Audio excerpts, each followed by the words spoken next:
If you were to pick up a fantasy book, like the normal people, like people who don't necessarily read a whole lot, more than likely you will pick up a copy of Harry Potter if you're, younger or have some nostalgia or whatever, or more than likely you'll pick up a copy of The Lord of the Rings, especially if you're an adult.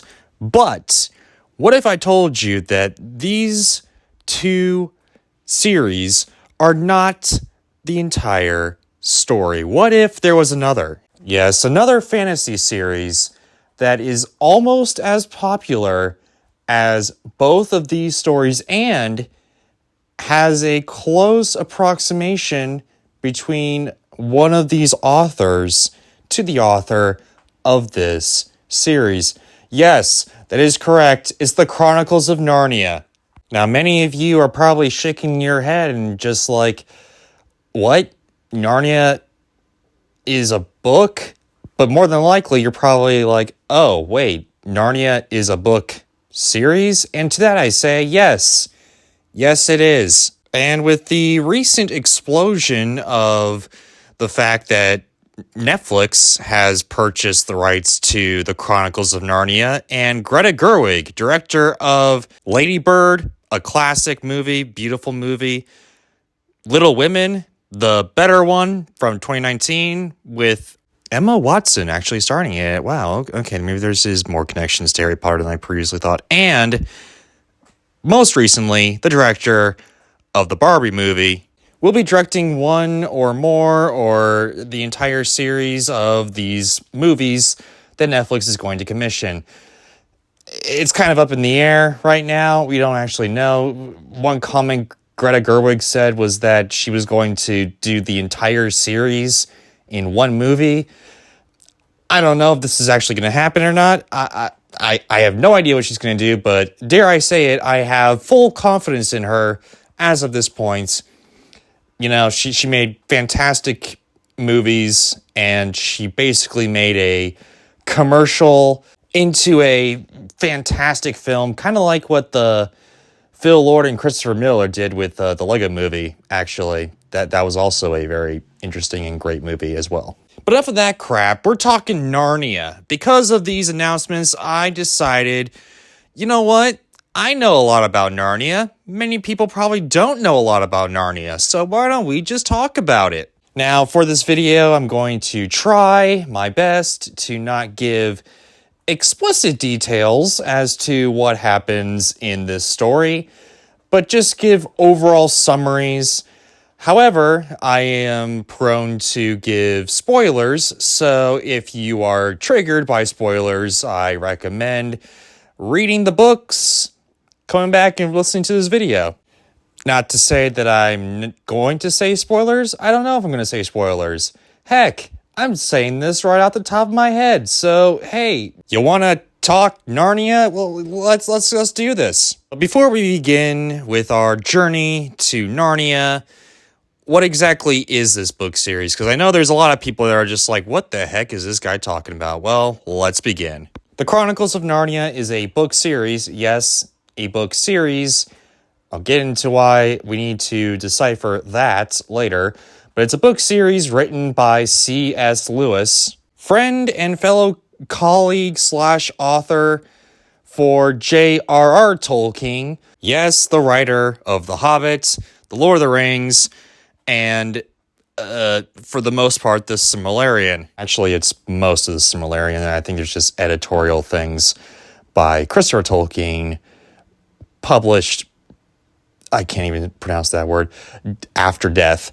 There you go. But for many of you who are unaware of J.R.R. Tolkien, he is not only the author of Lord of the Rings and The Hobbit, but is also a very, very, very Catholic man. Or at least he was a very, very Catholic man. And it was actually because of Tolkien's friendship that C.S. Lewis actually converted from being sort of atheist to being a full-fledged Christian. But this time, instead of Catholicism, he chose Protestantism, something that Tolkien and Lewis both poked fun at later on in their lives. Kind of the infinite jest of both colleagues and all that, joking about religion. That's kind of wholesome. Why am I talking about religion, you may ask? Well, that's because there's just a lot of religious subtext in the Chronicles of Narnia. Even though Tolkien was a very, very Catholic man, he tried his best to kind of lean away of that, but kind of just to sprinkle a little bit of the Catholic overtones in his stories. Like, for instance, man cannot be good for a very long time. And in fact, the best men were actually a result of crossbreeding between humans and elves, hence Aragorn, if you will. And while J.R. Tolkien's Catholicism kind of bled into The Lord of the Rings, but still you can kind of detach yourself from his Catholic tradition and just read it as a fantasy story, undetached to any religion whatsoever. You can't do that really with Narnia. And I'll explain further as we delve into the basic summary of the plot of the Chronicles of Narnia, which we will do right now. You see, there are 7 books, and they're titled as follows: The Lion, the Witch, and the Wardrobe, Prince Caspian, The Voyage of the John Treader, The Silver Chair, The Magician's Nephew, The Boy and His Horse, and of course, The Last Battle. And all these titles are in publication order, not in chronological order. What I mean by that? Let's dive into it. You see, up until The Silver Chair, the Chronicles of Narnia was in chronological order. Lion, Witch, and the Wardrobe, Prince Caspian, Voyage of the John Treader, Silver Chair, you get the picture. But then, apparently, C.S. Lewis got some other ideas to flesh out the world, if you will. So instead of just, making a whole other sub-series to these books or whatever, he's instead tended to include the next couple books into the canon of Narnia. That being The Magician's Nephew, which is actually a prequel to The Lion, the Witch, and the Wardrobe, and The Boy in His Chair, which is kind of a midquel to The Lion, the Witch, and the Wardrobe, which is very confusing, yes, but yeah, well, there you go. Oh yeah, and did I mention that these books were written for kids?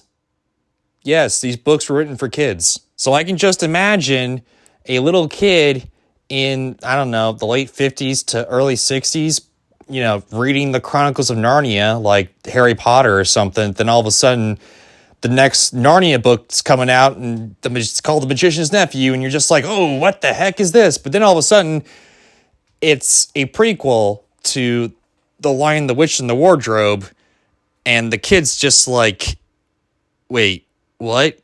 I thought Narnia existed. Why is it just appearing? You see, this is why we take an internet to the nth degree, and we take that to our advantage a little too much because, hey, listen, I'm pretty sure that kids back in the day were unaware that there were any prequels or midquels. I barely even know what a midquel is at this point, and I'm 26 years old. So I can just imagine a little kid just being very confused when, they're reading all the books, and then all of a sudden they get The Boy and His Horse, not connected with anybody in Narnia, like the kids that we've grown up and loved, but instead this other kid who's somehow in Narnia already.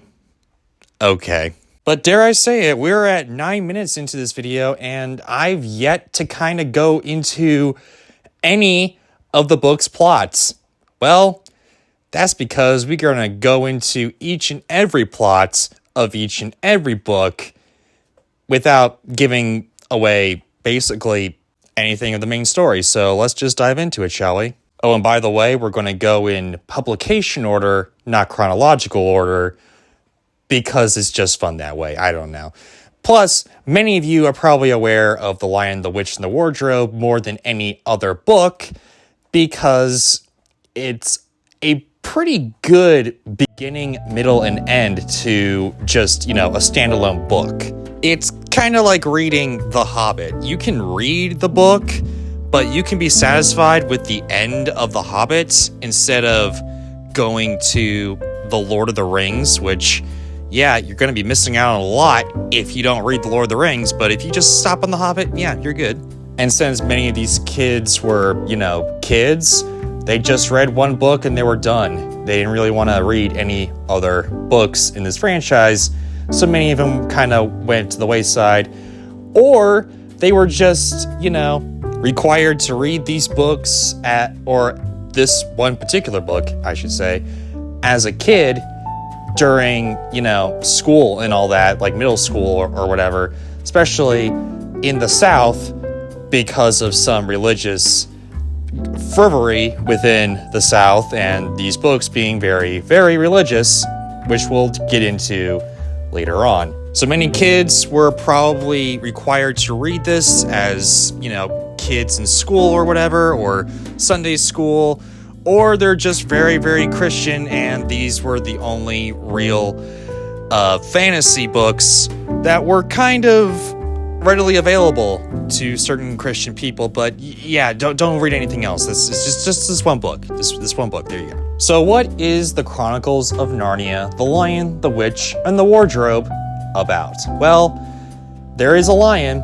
there is a witch, and there's a wardrobe. Let's get into it. So this book basically follows the Peregrine children. If I mispronounced that, I'm sorry, but here we go. So yeah, the Peregrine children, from oldest to youngest, Peter, Susan, Edmund, and Lucy, as they travel from London, supposedly, to the English countryside to have a stay with this professor to wait out basically World War II. And it's during this stay when they're playing hide and seek in the multitude of rooms in this mansion that the professor has, that Lucy stumbles upon this wardrobe where she hides and all of a sudden is magically transported into Narnia, aka the land of Narnia.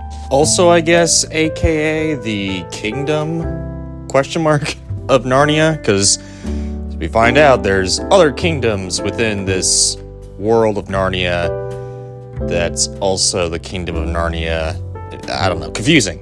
Anyway, Lucy sees a lamppost in the middle of a forest, whimsy, and meets Mr. Tumnus, a half man, half goat thing. I know there's a name for it, but I was too lazy to figure that out, but I think it's a fae.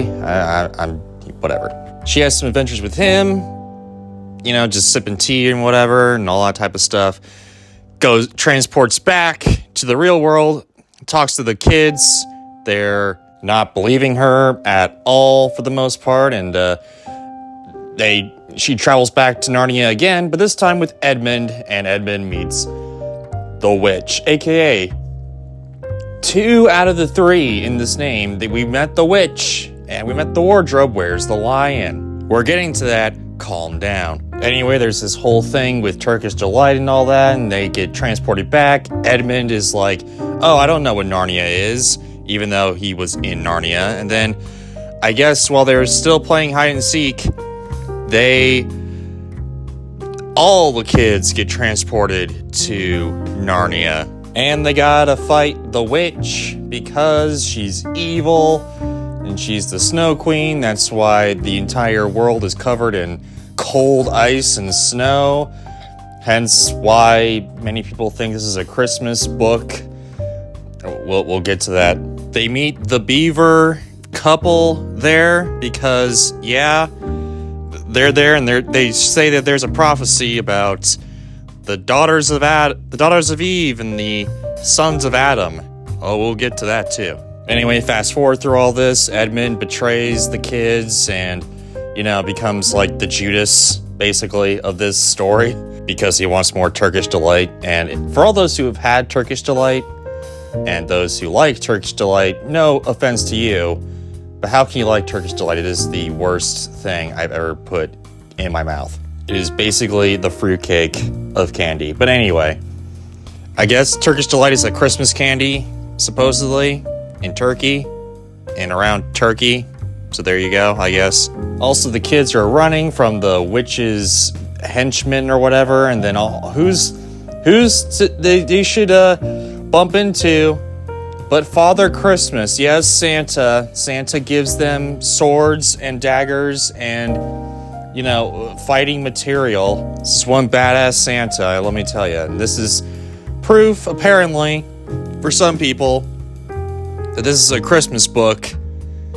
Even though Santa appears in like 3 pages, I wouldn't necessarily put it as a Christmas book, necessarily. I would put this as a Easter book because of Aslan and what he is going to do later on. Here we go. The lion parts of The Lion, the Witch, and the Wardrobe. They finally, after the snow melts, they meet Aslan, the creator of the land. And yeah, in the movies voiced by Liam Neeson, aka the greatest thing that these movies have ever put to screen. It's a fabulous voice, but anyway.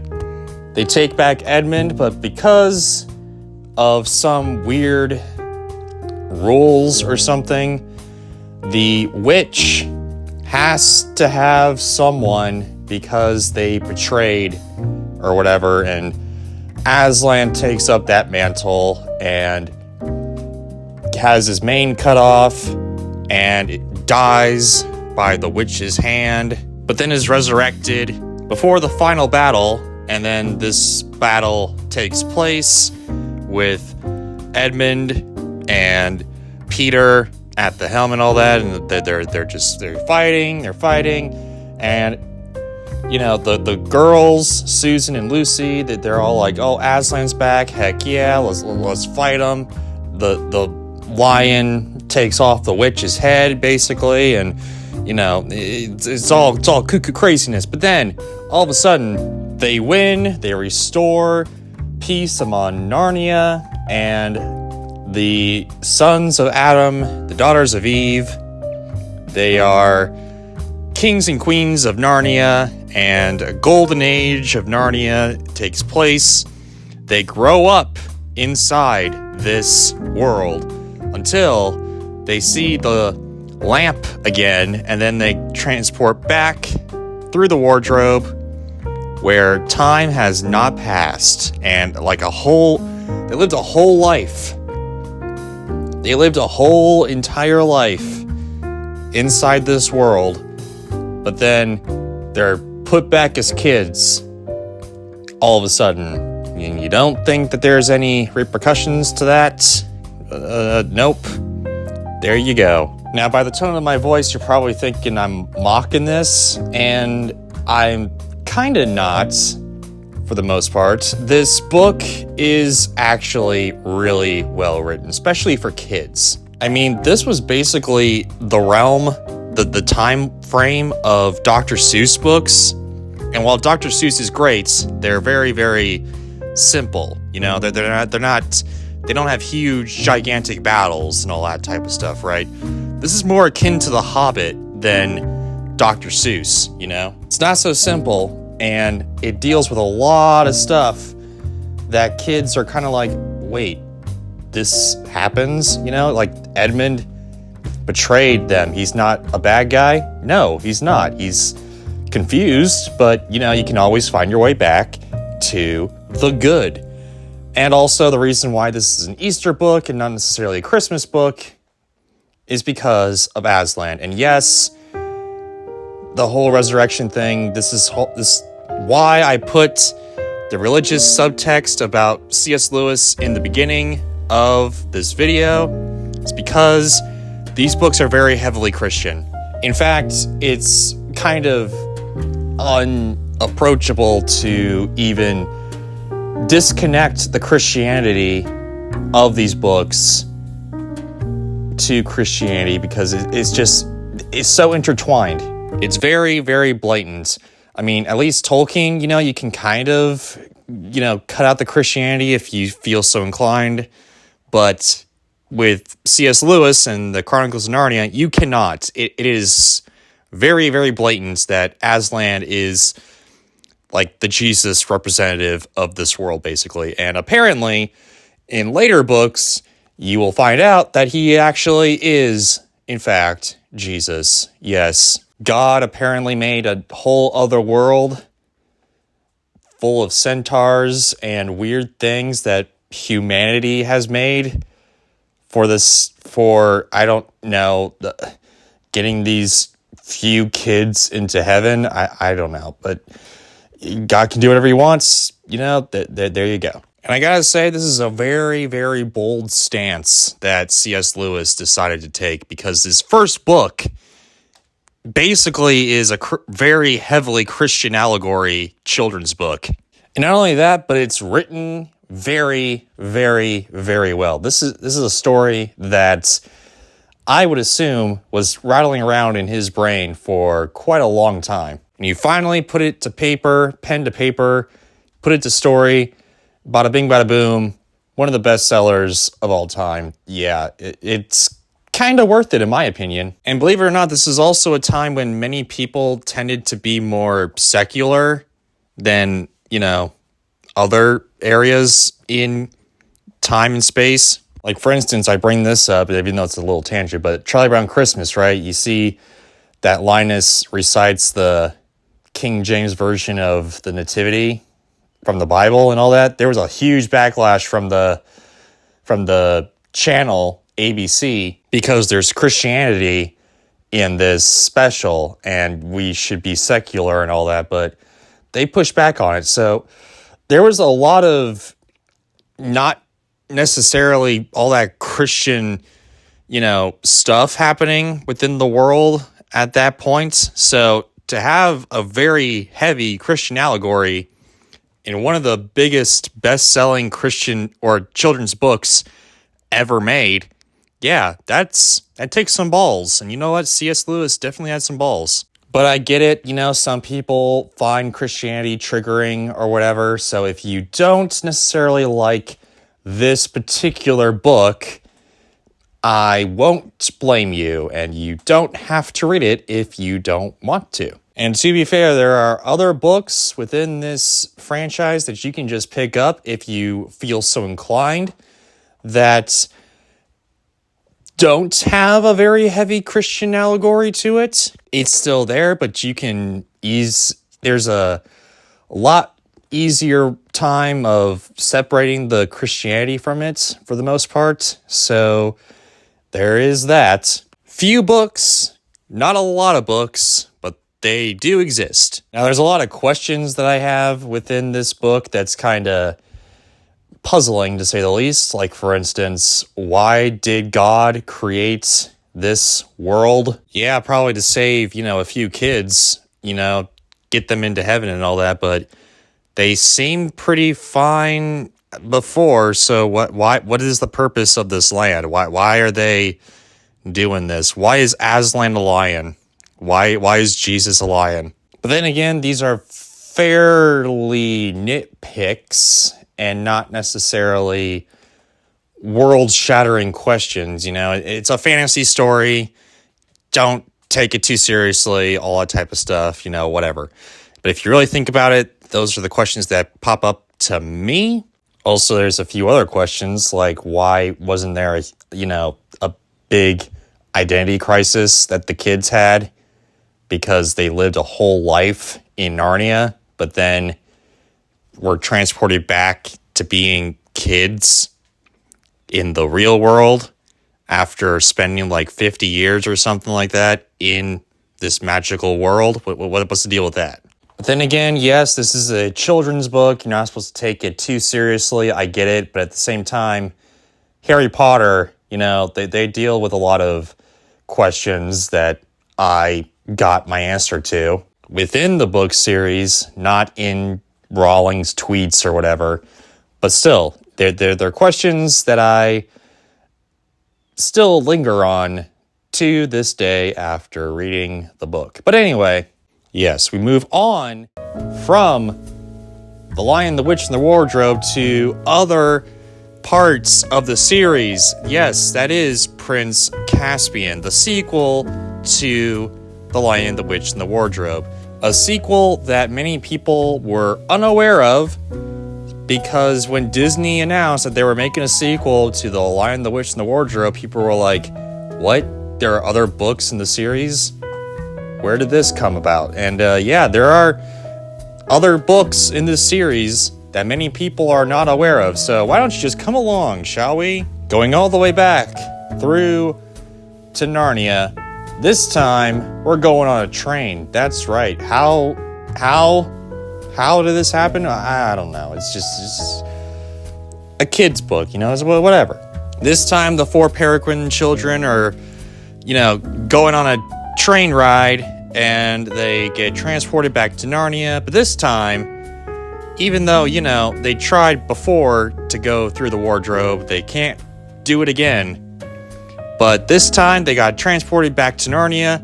This time, it's 400 years in the future. So all of their friends that they've made in the previous book are dead. The beavers, dead. Mr. Tumnel, dead. Most of the magical centaurs are dead. Most of the people are dead. The only thing that's alive, technically, is Aslan, but no one's seen Aslan in a long, long time. And not only that, but there are humans, there are people, regular people, not dwarves, not weird, crazy fantasy things, but there's actual humans in this world now, and they've got their own kingdoms, and they're battling the Narnians to take over their land because their land is just the greatest land that there ever was. Also, just so you guys are aware, this is the most Game of Thrones that this series has probably ever gotten to. There's a lot of political intrigue where Caspian, the prince, if you will, is trying to take the throne from his evil uncle because, yeah, his uncle's evil. The evil uncle, he was trying to kill Prince Caspian, but, his half-dwarf tutor guy who's been teaching him about old Narnia and all that, I guess helps him out to not die by escaping and giving him Susan's horn, which is one of the, Father Christmas gifts that she was given and all that, and he blows it, summoning the Peregrine children, and they come back into Narnia again. The end, or so it seems. And I guess while riding into the woods, Caspian comes across magic things, and they're like, oh hey, this is a human, therefore he's the king of Narnia now. Yep, there you go. And upon, getting back into Narnia, they search for Prince Caspian, but, either Susan or Lucy, I can't remember, but one of them finds Aslan, and, not many people believe her because it's been 400 years, yada, yada, yada, but the one who does believe her is Edmund, aka the soul of these kids now, because, hey, he was a jerk in the previous book. Now he's got to just revert everything back over here and become just the best person ever. And yeah, you know what? This works. I'm Team Edmund now. In this book, at least, Team Edmund. Yeah, I'm all him. But eventually, they all meet the lion again. But this time, he gives them, a power up with his breath and all that. He's breathing on them. It's Christian. You wouldn't understand. But anyway, he tells the guys to do basically what they were going to do anyway, and fight the evil uncle while he takes the women and does some very, very Jesus-y stuff. He lets out a mighty roar to awaken the spirits that have been in hibernation or whatever for the 400 years. The 400 years has been asleep and all that. But yeah, And on the Peter and Edmund front here, I guess they tried to use some black magic, or at least they were trying to be coerced into using black magic to resurrect the evil witch, which they were like, hell no. Heck no. So they decided to, just take him out. They win, but Caspian is wounded. Because of the mortally wounded, I guess, Peter challenges the evil king uncle to mano a mano, like one-on-one combat and all that. And they battle it out, even though Peter is back to his normal king roots. This is a grown-ass man, so yeah, they're kind of evenly matched until Peter, I guess, takes him out. He kneels and all that, but Peter says, get up. But I guess his army, like the evil guy's army, like takes him out, backhands him, but and then blames it on the Narnians. Why? When they have eyes, they saw it. I don't know, whatever. And this starts just a huge war, this huge battle. There's a lot of pausing and stopping or whatever, but then all of a sudden the trees, let me just imagine if you heard this before. The trees awaken, the spirits awaken, and they take out the evil army. Gee, I wonder where he got that from. But anyway, that's it for Peter and Edmund's story, but let's go on to Susan and Lucy's story that's happening simultaneously. So yeah, they take out the bad Empire's bridge that connects Narnia to them, but Aslan's on the other side, and basically does like I said, with the very Jesus-y things. He does a lot of Jesus-y things, like turning water into wine, healing the sick, helping an elderly woman and all that. It's basically taking from the Bible and doing all that stuff. Interesting. Also, what's not found in the Bible was, him destroying a couple schools, and chasing away bad teachers and hiring good teachers to teach the kids. Yeah, that didn't happen in the Bible whatsoever. I'm glad. Creativity. Nice. It's after all this that the people, they follow Aslan back to where Peter and Edmund are, and basically Aslan gives like a huge lore dump to the Tasmarans. I think that's their name. Again, I didn't listen to the audiobook. Sue me. But apparently they were actually humans from the world, from like the actual real world, and they just stumbled upon a portal to Narnia because they were sailors, and their ancestors were sailors, and they stumbled upon a portal to Narnia, on a deserted island, and they grew and multiplied in Narnia. So yeah, they're given a ultimatum. They can stay in Narnia, or they can go back to the real world. And there's a guy that's like, yeah, I'll do it. Goes through the portal, disappears, and everyone starts freaking out because of course they are. They're idiot humans, whatever.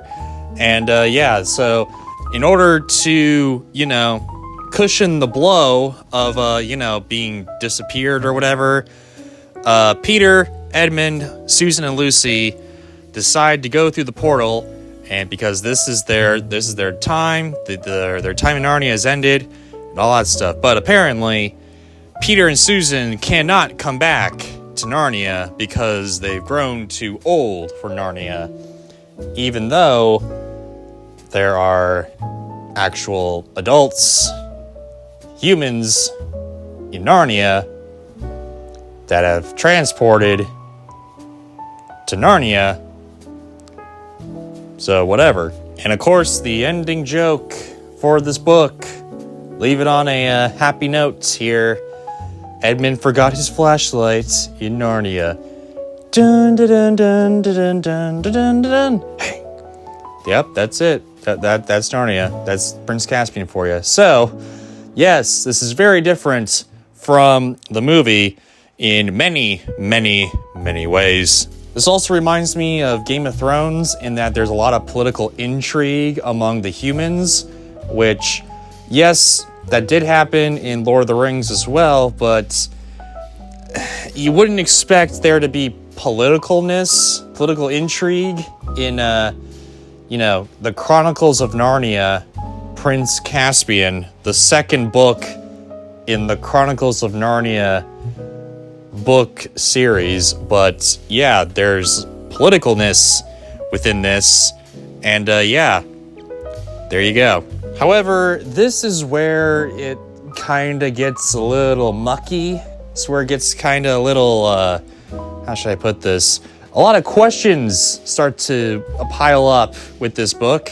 And while I do appreciate the book, it's very well written as per usual and all that type of stuff, there's a lot of questions that I have with this. Like, for instance, how did these humans appear in Narnia? Like, why was there a portal to Narnia on this one island? Why are Peter and Susan not allowed to come back even though other humans, grow old and die within Narnia? So what makes them so special? Why do they have to not come back? Also, why has 400 years passed within this book and, the first book? But then, all of a sudden it's like 20 years in the third book? What's the deal with that? However, I do appreciate the message within this book. The first book was basically about how, the world's not necessarily all black and white, but, we're all meant for greatness and all that. And even though we stumble and fall, we can always get back up and be saved and all that type of stuff. Yeah, I get it. But I don't know. I appreciate this message a lot more, which is what a lot of people tend to do, even though they are not religious or not, but they still do to a certain extent to other things, and that is having blind faith for something that really, something that probably won't come, or something that eventually will come. Like with Aslan, right? Aslan was just not there for 400 years. And people are just like, oh yeah, Aslan's not non-existent these days. But, he comes around and is like, oh hey, yeah, here's this.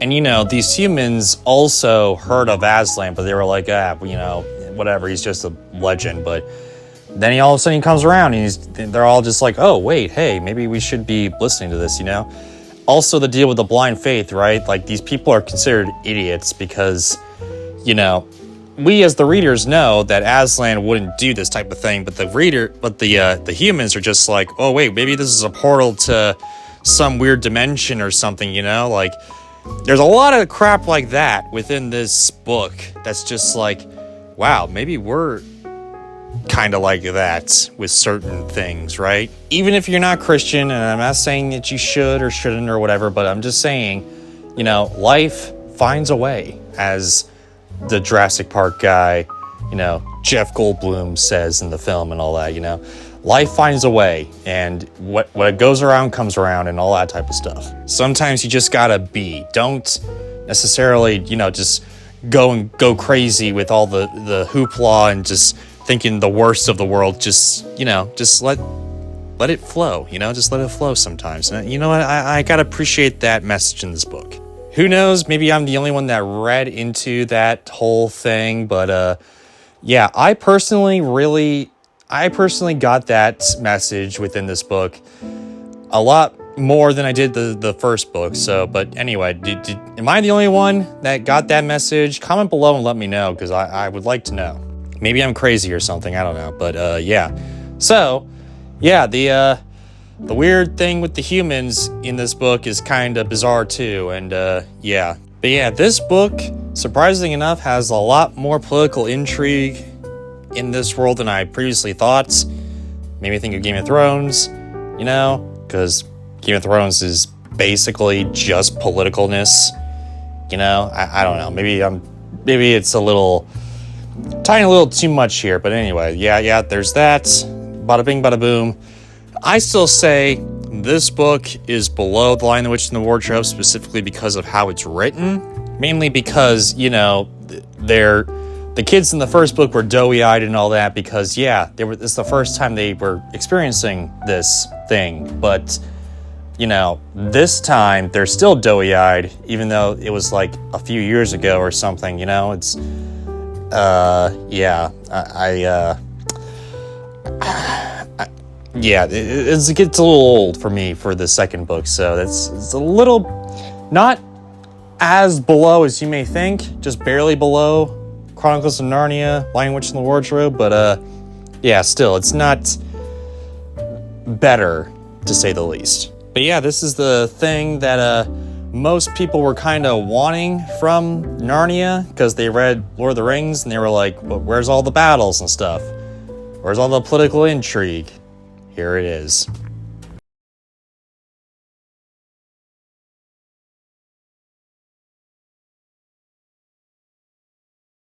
Awful. Since, you know, in this book, you know, apparently, Peter and Susan, they're too old to come back to Narnia, so Edmund and Lucy are the only ones that can come back.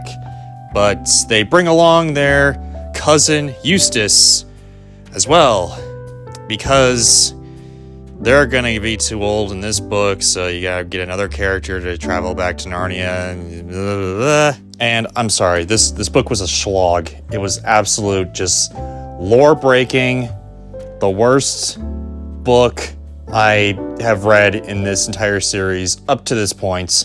Without question. So Edmund and Lucy are visiting Eustace because Peter and Susan are traveling America. Okay, and they want to go to Narnia and all that, but the Eustace is like, oh, this is most unorthodox. Narnia doesn't exist, but they prove him wrong by the painting, this nautical painting coming to life, filling the room with water, like Aslan's trying to kill him by drowning. Yeah. Good going, Lion. But then they're in the water, but they're found by none other than Prince Caspian and his Dawn Treader boat. And oh my gosh, that's basically the plot. That's it. That's all. It's just a bunch of misadventures that mean basically absolutely nothing. No one learns a lesson, except for Eustace. He learns to not be an ass, but that happens like midway through the book.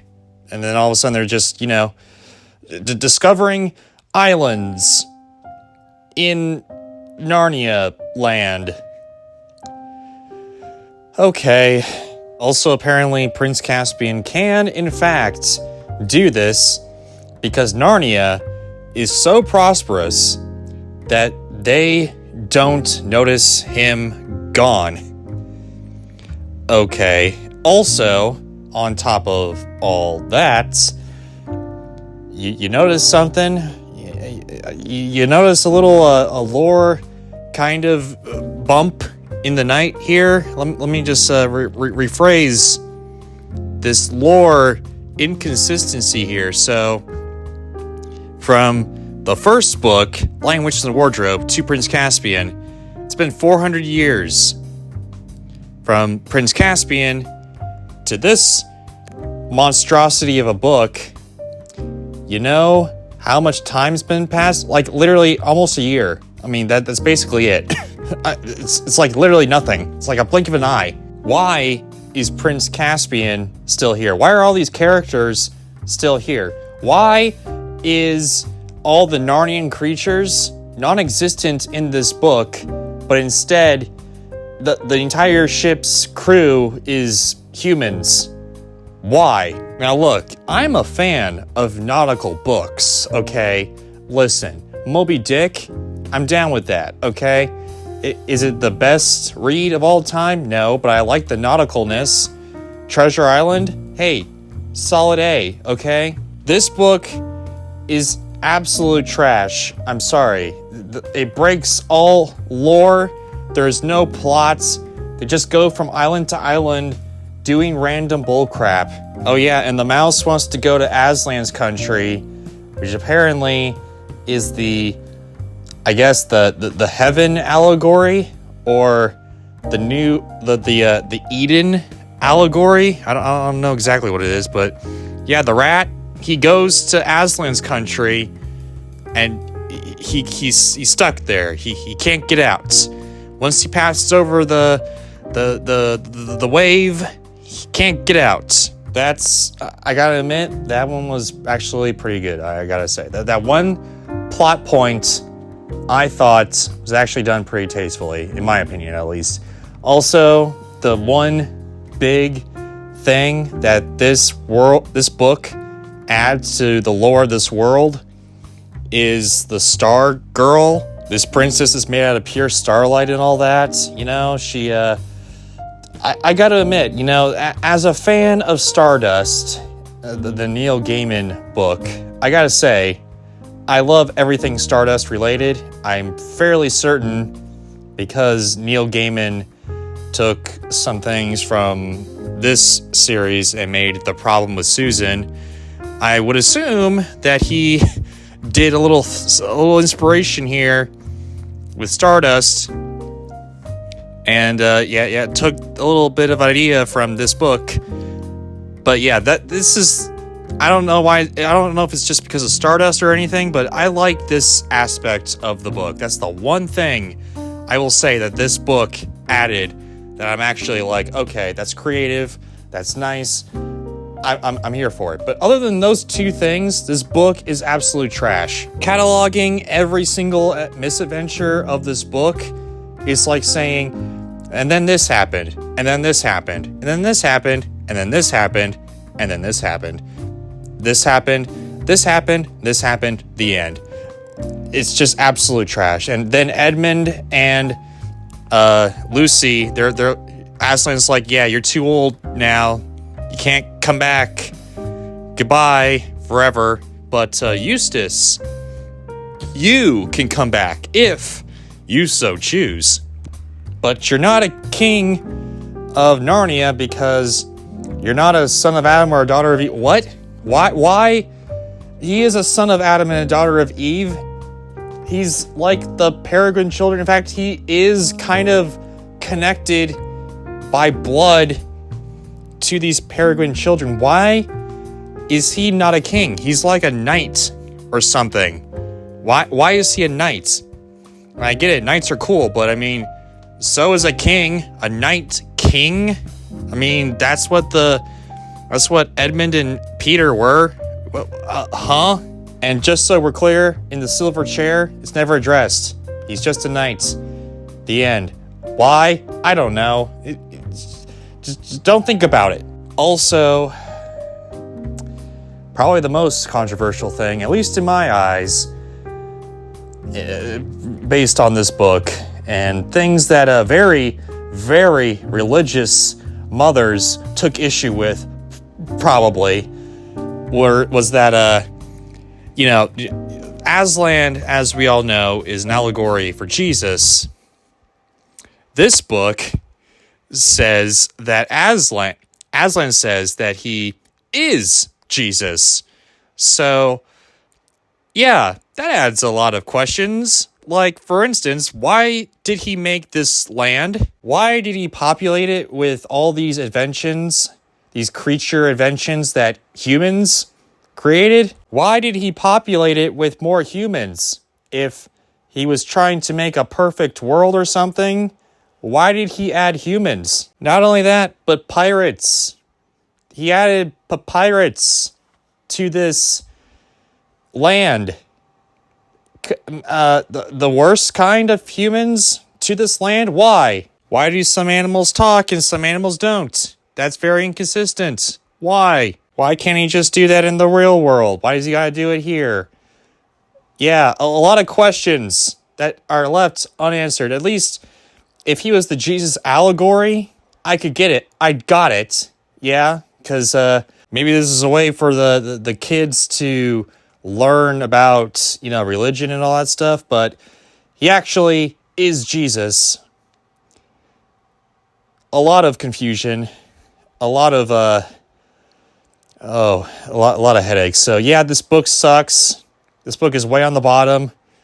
I don't know if anything can top it in the fact that it's so obnoxiously bad. Now, to be fair, let me just say this, okay? It's not, Twilight levels of bad, okay? It's not even 50 Shades of Grey levels of bad, okay? It's still decent enough read. If I would give this to my kid and be all like, yeah, you can read this if you want, and I wouldn't really bat an eye to it, but as an adult reading this book, I got more confused than I did when I watched the movie.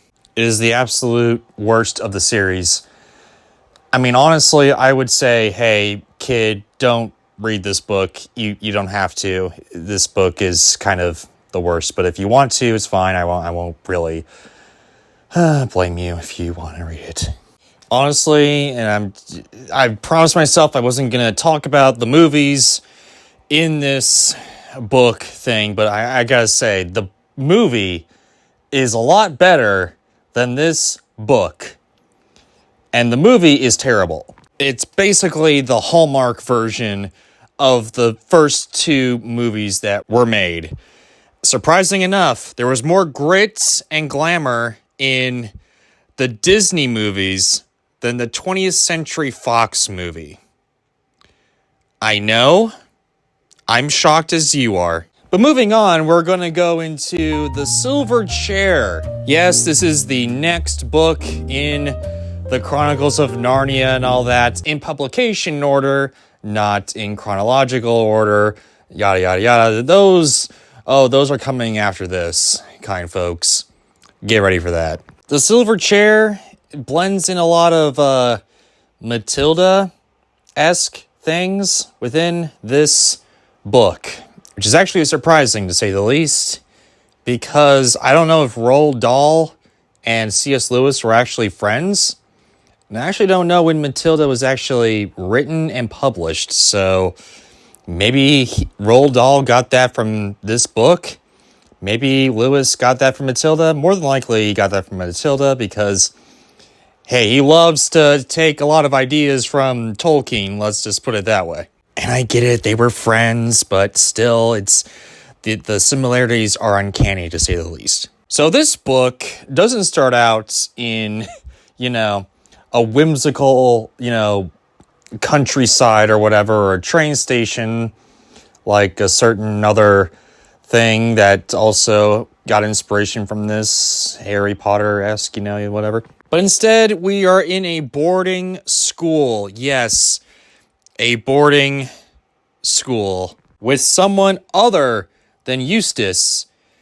It is Jill. Jill is being bullied by some bullies in this school that apparently, that Lewis also really loves to hammer in, does not have any religion studies or anything like that, but instead has sociology classes.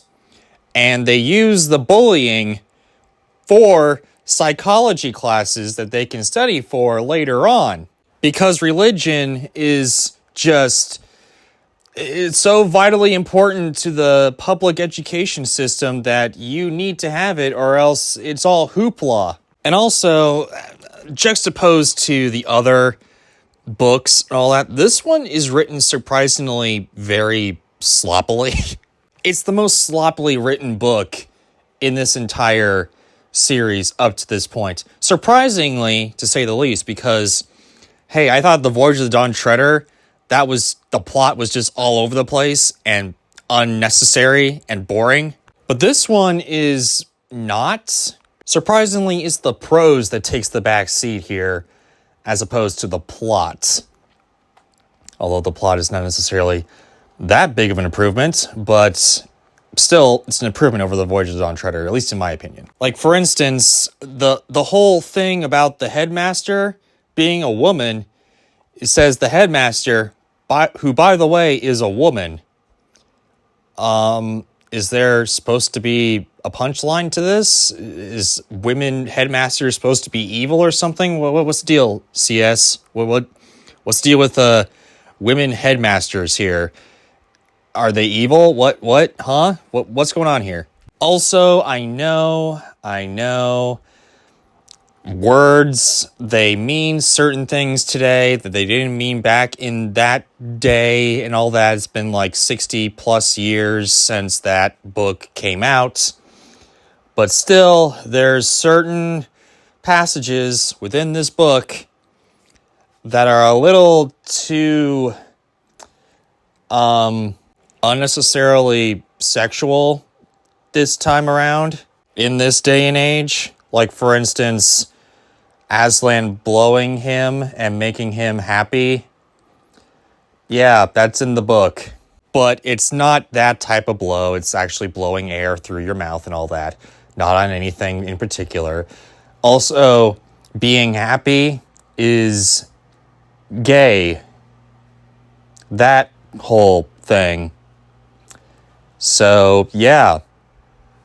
We're off to a great start now. But anyway, Jill meets up with Eustace, and Eustace is like, oh, hey, let's pray to Aslan to try to get, into Narnia and all that stuff. So they start praying, and all of a sudden, the bullies are like, oh, hey, they're there. So they run, and they run, and they run, until they get to this door, this weird door that is always locked, that goes out to the garden and all that, but yeah, they go through the door, and then all of a sudden, they're there! They're in Narnia! Yay! But instead of just being in Narnia, they're in Aslan's country.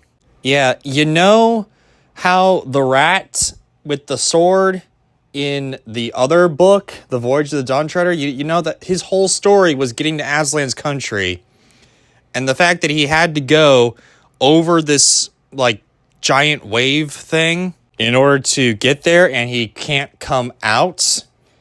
Yeah, apparently you can in this book you're automatically in Aslan's country now.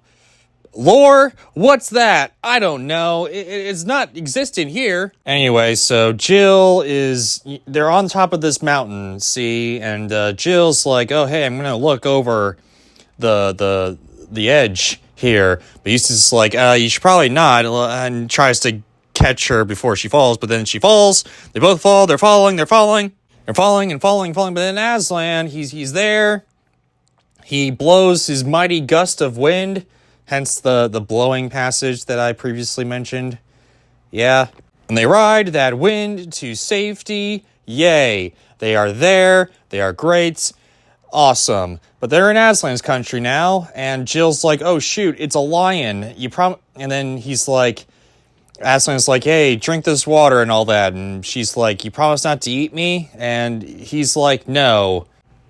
Which leads to a lot of questions. It leads me to believe that it was technically a joke, but he doesn't make that quite clear. I thought in the third book, it was said that, this lion is Jesus. So you're saying that this Jesus lion, is going to eat this kid. I know technically it's not going to happen, but as a young reader reading this, if I'm literal, I'd be like, was that a joke? Or was that real? I don't know. No one knows. But yeah, then Aslan, of course, gives the most infamous Lewis lore dump again. Oh, great. He just catches everyone up to speed about what happened in Narnia up until this point. And thank God it's not a year later, like from Caspian to Voyage of the Dawn Treader. It's It's been at least 50. If you recall, in the third book, I mentioned that there was a star woman person thing that I guess Neil Gaiman took for Stardust and actually worked in Stardust.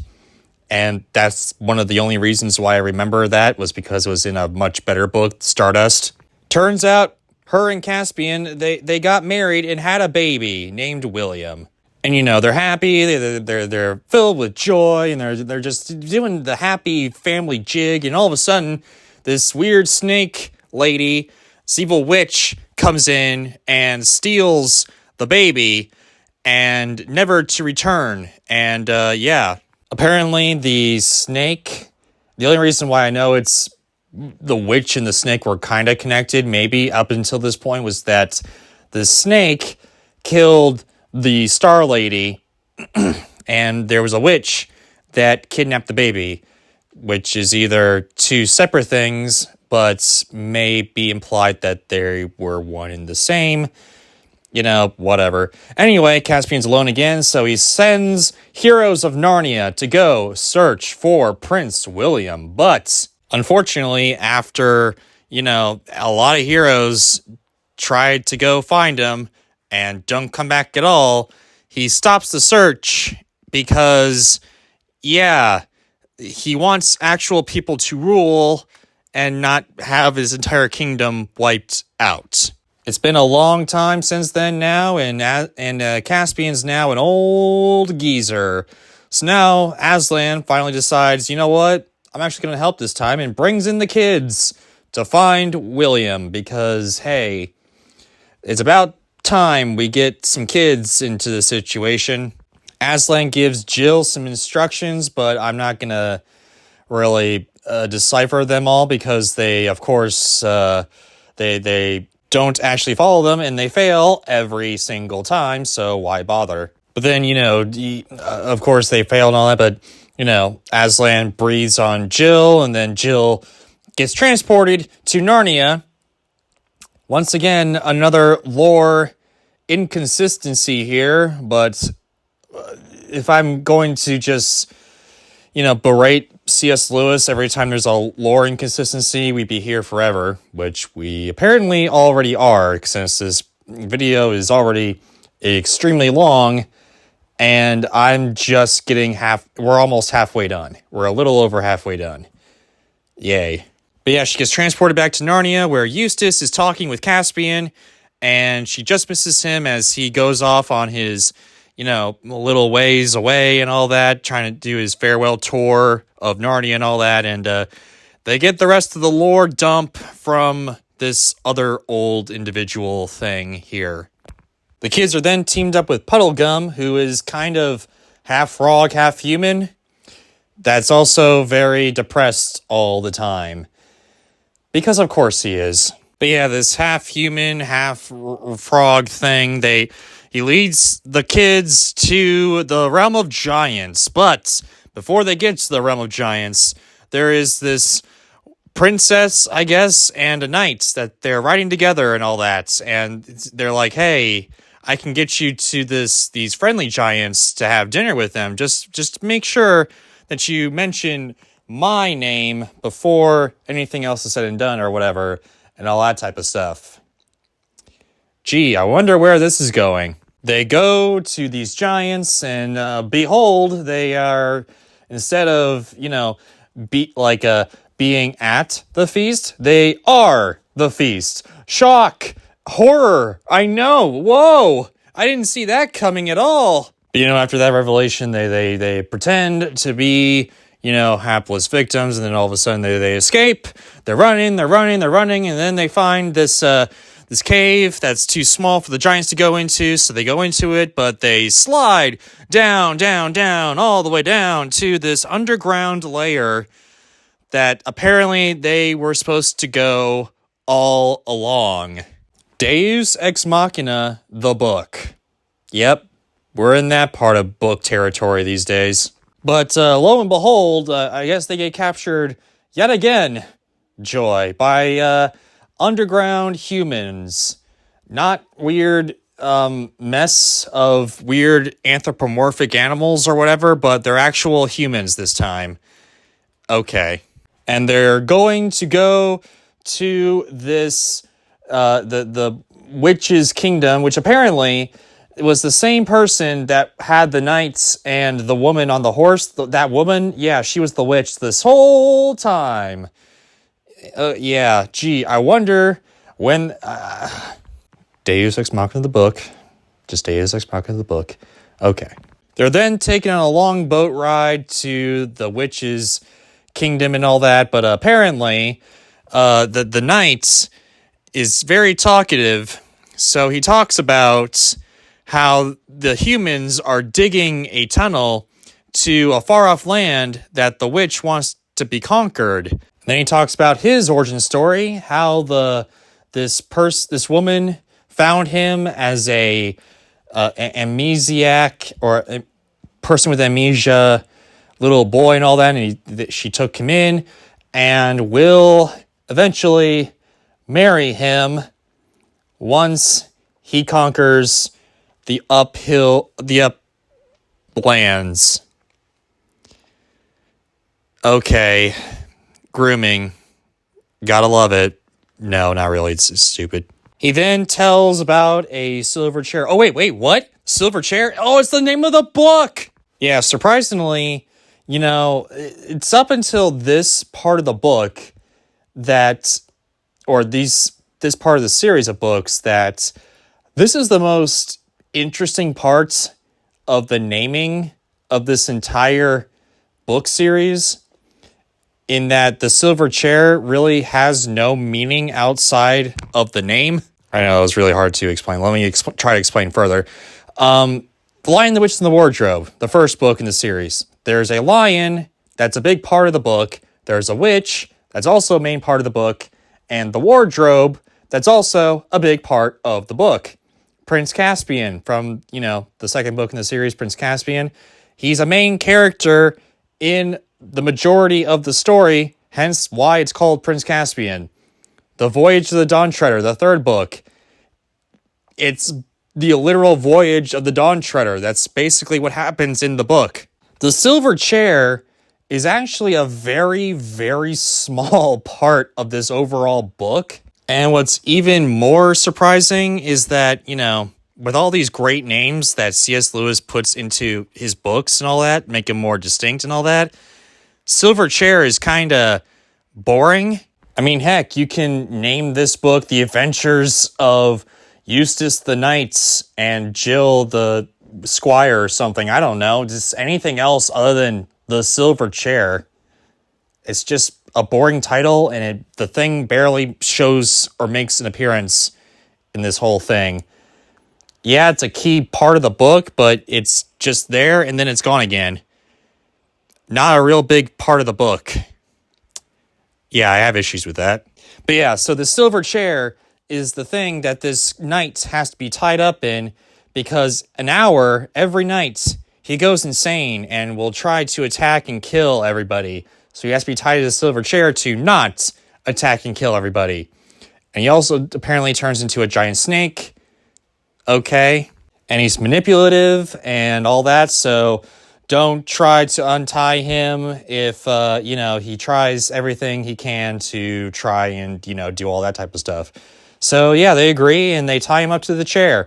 But then all of a sudden, this supposed madness that the knight was describing before is actually more clarity and less madness, because he says that he was trapped under a magic spell put on by the princess or whatever, and now he needs to be untied so he can, lift this curse and all that type of stuff. But the kids are kind of thinking, hey, maybe we shouldn't do this. But he invokes the name of Aslan, which is, the secret password for everything in this universe to be good and all that. So they untie him, and then he's like, okay, let's take out this witch. And instead of killing them, he slices the silver chair. Yes, okay. You see, this one scene is where the silver chair begins and ends. That's literally it. I just find that very annoying. And so the witch, she comes back and she's like, "Oh, hey, let's put you all under the spell." So she puts these fumous gases in the fire and all that, and starts hypnotizing them with a harp and all that. And they try very hard to not be induced, but they're slowly being induced and all that. But then Puddleglum, he's like stomping the fire, and he's stomping and he's stomping and he's stomping, and all of a sudden, he stops the spell from working and all that. It reminds me a lot of maybe the certain scares that were happening this time with marijuana. Maybe this has a connection between that and marijuana. I don't know. But there's a lot of similarities to that in the fear of marijuana in this book. So take for that what you will. It's at this point that the witch decides to turn into a snake and tries to kill William.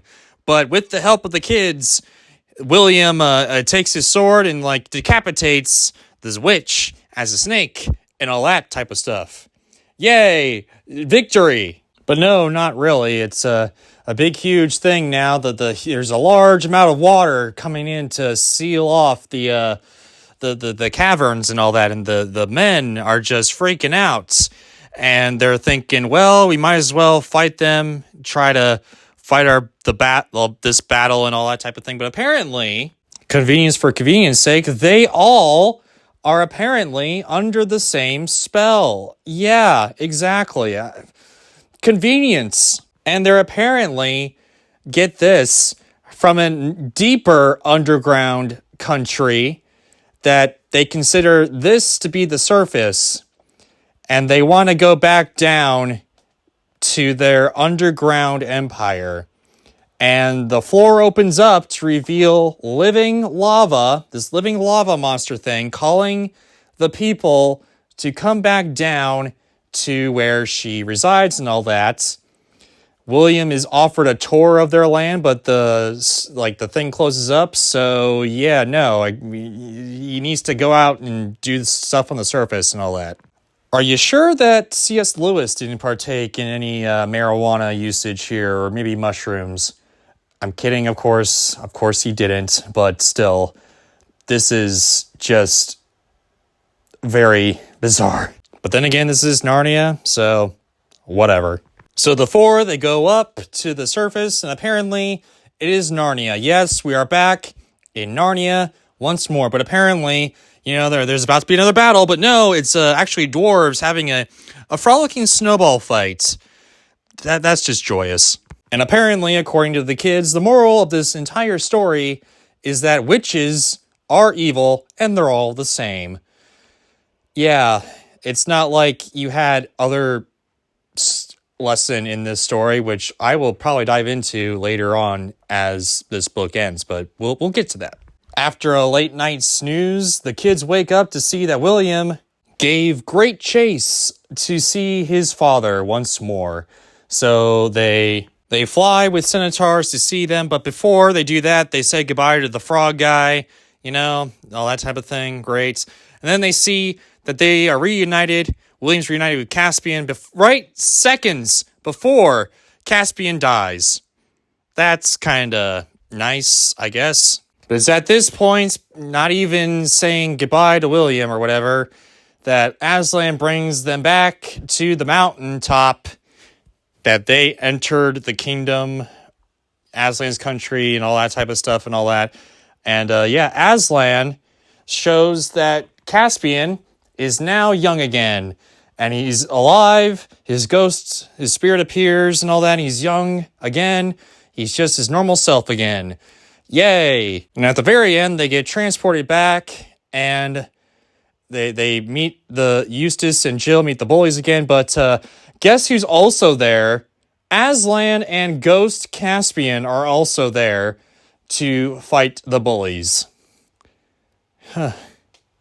Okay. Now, even though I have this, demeaning tone while, describing what this book is, I will say it is a ton better than The Voyage of Dawn Treader in every way possible. Meaningly, because There's a actual plot this time. It's not just a filler book, in my opinion. There's a set goal. There's an ending. There's a finish line that we need to address and get all that taken care of and done and out of the way. And there are actual events that happen that drive the plot along and don't just, random misadventures like little short stories. Yeah, it's actually a plot now. No real character development, though, although we do get some from Jill, hence why there's always, up until this point, always a story where someone new has to come in and do something because Prince Caspian kind of royally screwed the pooch with character development in that book. So apparently there's got to be a new character in each and every story now, because they need to find their way and learn one lesson and no other lessons after. Okay. But leaving all that whole stuff aside, the main lesson I think that this story has to follow is, we're not perfect. We stumble and fall. We may not be able to do everything perfect. Like, for instance, the whole Aslan instructions and all that. We try, but we fail a lot. But if we follow, Aslan's path or, Christ's path as it's being portrayed in the book and all that, then there'll actually be good that will come out of it. Like the whole William meeting Caspian before he died and all that, We wouldn't have done that if we followed the instructions. So it's kind of up in the air. It's up to your own interpretation, I guess, on instructions. You have to follow instructions, but also use common sense, which is a multi-layered lesson that I personally think, hey, this is actually a well-told lesson for kids. And something I believe that a lot of modern-day adults don't even know this lesson. So, this is actually a pretty good lesson for kids. That being said, I do believe that this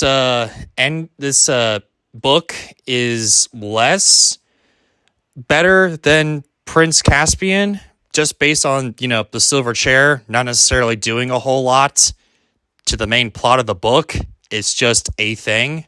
I mean, you can literally call it the search for Prince William, and it would probably work a lot better than the silver chair, but whatever.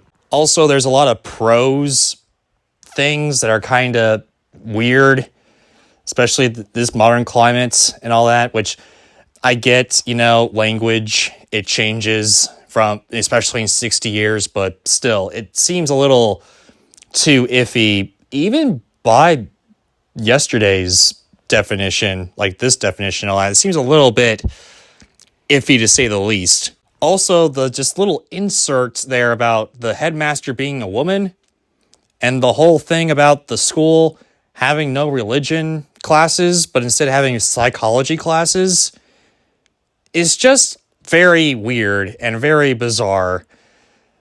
That's why it's not as good as Prince Caspian, although I would say it's just below Prince Caspian, in my opinion. I mean, let me tell you, it is far superior than The Voyage of the Dawn Treader. Let me tell you, it is just absolutely just an improvement in every stretch of the imagination, except for prose. But still, it's not as good as the political intrigue of Prince Caspian. I don't know why. Maybe I'm just a Game of Thrones fan or something, stan. I don't know. But yeah, overall, not a bad read. Just a few plot inconsistencies that made me just wish that C.S. Lewis would stick to canon a little bit better. But, other than that, not that bad. But you want to see C.S. Lewis just throw canon and lore to the wind? Well, here we go. The next book in the Chronicles of Narnia, in publication order, The Horse and His Boy, Yes. And while, yes, this may be the fifth book in publication order, this is actually the first book that C.S. Lewis decided to make as sort of a midquel, prequel type of deal. This is his weird, juxtaposition here, going back to the beginning, if you will. Because unlike another book in the saga, The Magician's Nephew, which is purely a prequel. This book is kind of a midquel. It actually takes place in between the reign of, the Peregrine children. I know I keep on mispronouncing their name. Sue me. I can't say words. I can't say names, whatever. But yeah, it's in the reigns of them. So in The Lion, the Witch, and the Wardrobe, before they go back through the wardrobe as like 30-year-olds or something, this story takes place. Which I gotta say, as a young kid growing up in the 50s, as a kid growing up in, today, you'd probably have more success in, publishing this type of work because, kids have access to the internet. So if you have a mid-cool idea and you want to just publish it out of the cold blue, you probably could, and kids wouldn't necessarily get completely confused. But in the 1950s, I think most adults didn't even know what a midquel was. So the fact that you have a midquel right after this type of book is just very whatever, to say the least. It would frustrate me if I grew up in the 50s. Let's put it that way. In fact, this type of thing kind of frustrates me now because I am very OCD when it comes to books and their perspective storylines. And the only reason why I'm reviewing these books in publication order and not chronological order is because, honestly, it makes sense within the realm of C.S. Lewis's mind and how he thought. Because to be perfectly honest with you, I dare say believe that the only reason this book exists is because he needed to explain a lot of things that he wrote in The Last Battle, which, yes, we'll get to. But yeah, there's a lot of things that are not necessarily explained that are in The Last Battle that none of the other books have even mentioned. So he had to write this book in order to, implement some factors and some things from, within the lore that would make sense in the final book. Like, for instance, apparently this book takes place not in Narnia, but most of the book takes place in the giant expansionist empire known as Calormen. And apparently this empire is to the south of Narnia, and the only reason that it is not within Narnia and it hasn't taken over Narnia is because in between Narnia and the Calormen Empire is a vast stretching desert. Can you get to it, though, in between, can people actually go back and forth between the desert and Narnia and the Calormen Empire? Yes, you can. Why they haven't done this before, I don't know. Whatever. Also, this is one of the first books. Yeah, I would say, the first book that is very explicit when it comes to racism. Because this is the first book in this series of books that express the Calormens as having dark skin and weird-shaped eyes. Oh, gee. Wonderful. Oh, yeah, might as well get this out of the way, too. Another asterisk in this book. Yeah, you know how C.S. Lewis kind of, put into his lore how there were humans that weren't the Peregrine children and all that, or Eustace or whoever, you know how he put expressive detail into how humans inhabited this, fantasy world, how they were pirates and all that, and they came into Narnia and all that, after the Peregrine children, I guess, left or whatever in the 400 years and all that type of thing. And the island inhabitants, humans, they were just descendants of those people and all that. Yeah, throw that out the window, because these humans, they're just here. Yeah, I guess in Prince Caspian, they were kind of surprised to see humans actually, inhabiting this earth. But, yeah, apparently the Peregrine children, they knew that there were other humans within this land the whole time. So, there you go. Joy to the world. Oh my gosh, this is making my head hurt. Oh, yeah, and by the way, the boy and the horse and his boy? Yeah, there's not a huge connection between the Peregrine children and this one boy. He meets them eventually, but he kind of is separate from the whole other thing, which, by the way, okay, on the surface, okay, it could work. Honestly, the way it's written, it could work if it had a good character arc, something that, these books haven't had for a few books now. But yeah, we'll see. We'll put a pin in that. We'll get back to that later. Maybe CS will surprise us, who knows. But the titular boy is named Ashtar, I believe, if I'm remembering correctly. There's a lot of weird names, okay, in this book. One of them's named Shaster, and one's named Ashish. Sort of like a sneeze. It's kind of interesting, kind of funny, but also, dare I say it's also somewhat racist as well, because this is supposed to be the Islamic country, supposedly, quote unquote, in this world. So take for that what you will. But anyway, Shaster, he's a Narnian. We know that because he's white. There you go. And he's found by this Calorman who adopts him because he finds him on the shores of Calorman and all that. And he adopts him, but he apparently treats him as a servant rather than a son. And then an official comes by and tries to buy Shaster from this guy, and the guy's like, how much? Basically, not really giving much of a thought. But going through this book, you may be wondering why I believe that these Calormans are technically the Islamic empire, quote unquote, of this world. That's because their currency is crescents, and he sells them. The guy sells Ashtar for 70 crescents. Gee, I wonder what connection that could have in the real world. Anyway, I guess Ashtar's like, oh shoot, maybe, being a slave is better than being a servant to this guy, but he's still, whatever about it. So he walks over to this warhorse who apparently can talk. Oh, wow.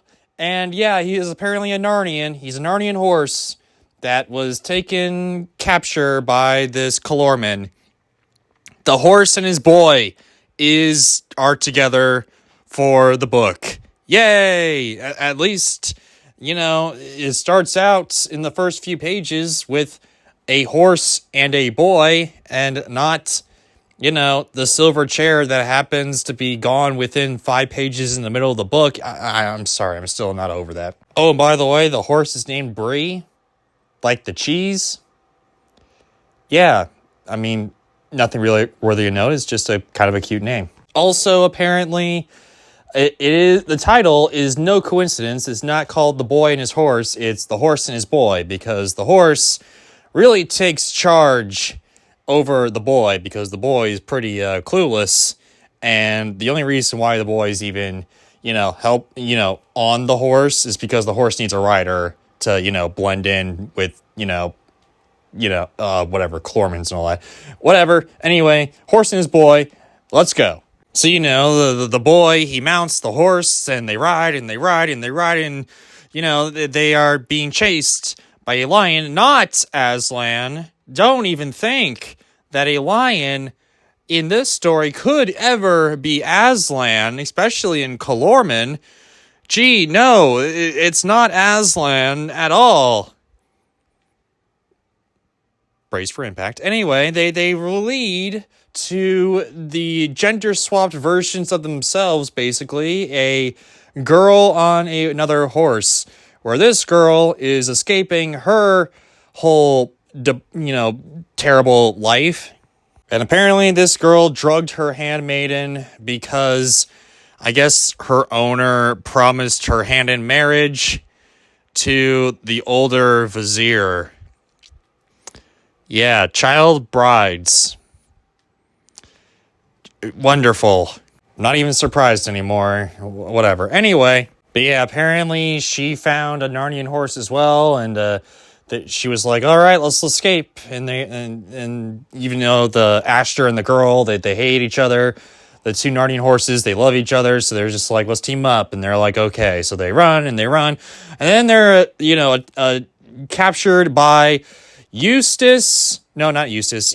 Edmund and Lucy. Yes, the crossover. It's here finally. Let's go. Anyway, these rulers, they take him in, they feed him, they give him water and all that, and then Asher hears what they're going to try to do to him, later on and all that.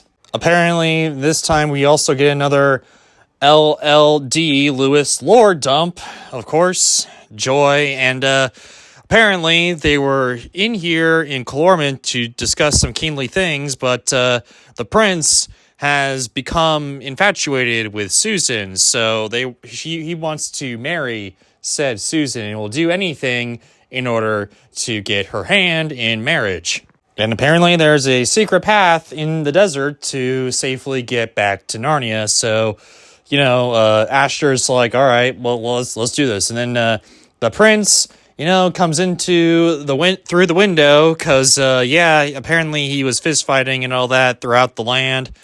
And, they bond a little bit, the prince and Asher, before they switch places, and then, there we go. It's at this point that the girl, I guess, meets one of her enslaved people who was also a child bride, and she's like, come with us, and the other girl's like, no, because she's in the Richie Rich lifestyle or whatever.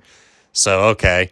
So then they secretly meet to escape through this weird, secret palace escape routes, and over here 3 of the highest guards and kings of the 3 highest guards kings and of the Calorment and all that discuss what to do and all that. And upon the escape of his child bride, the prince is like, hey, let's attack Narnia now, because we got one of the kings and one of the queens here, and King Peter apparently is off fighting some giants.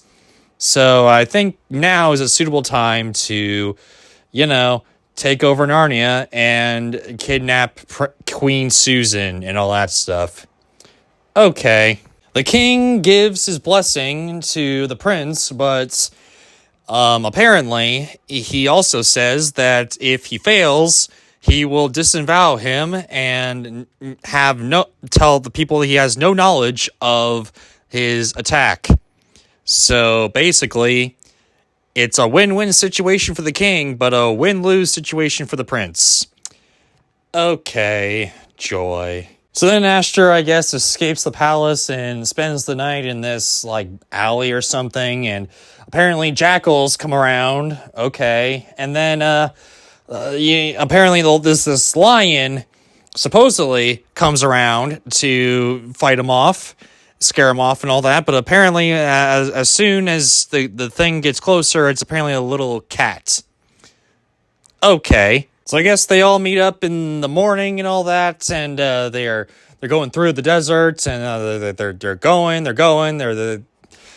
on oases and all that. The Brie horse, he's all lazy and whatever, doubting himself as a war horse and all that, and it's just being all proud and all that, but he's still being lazy.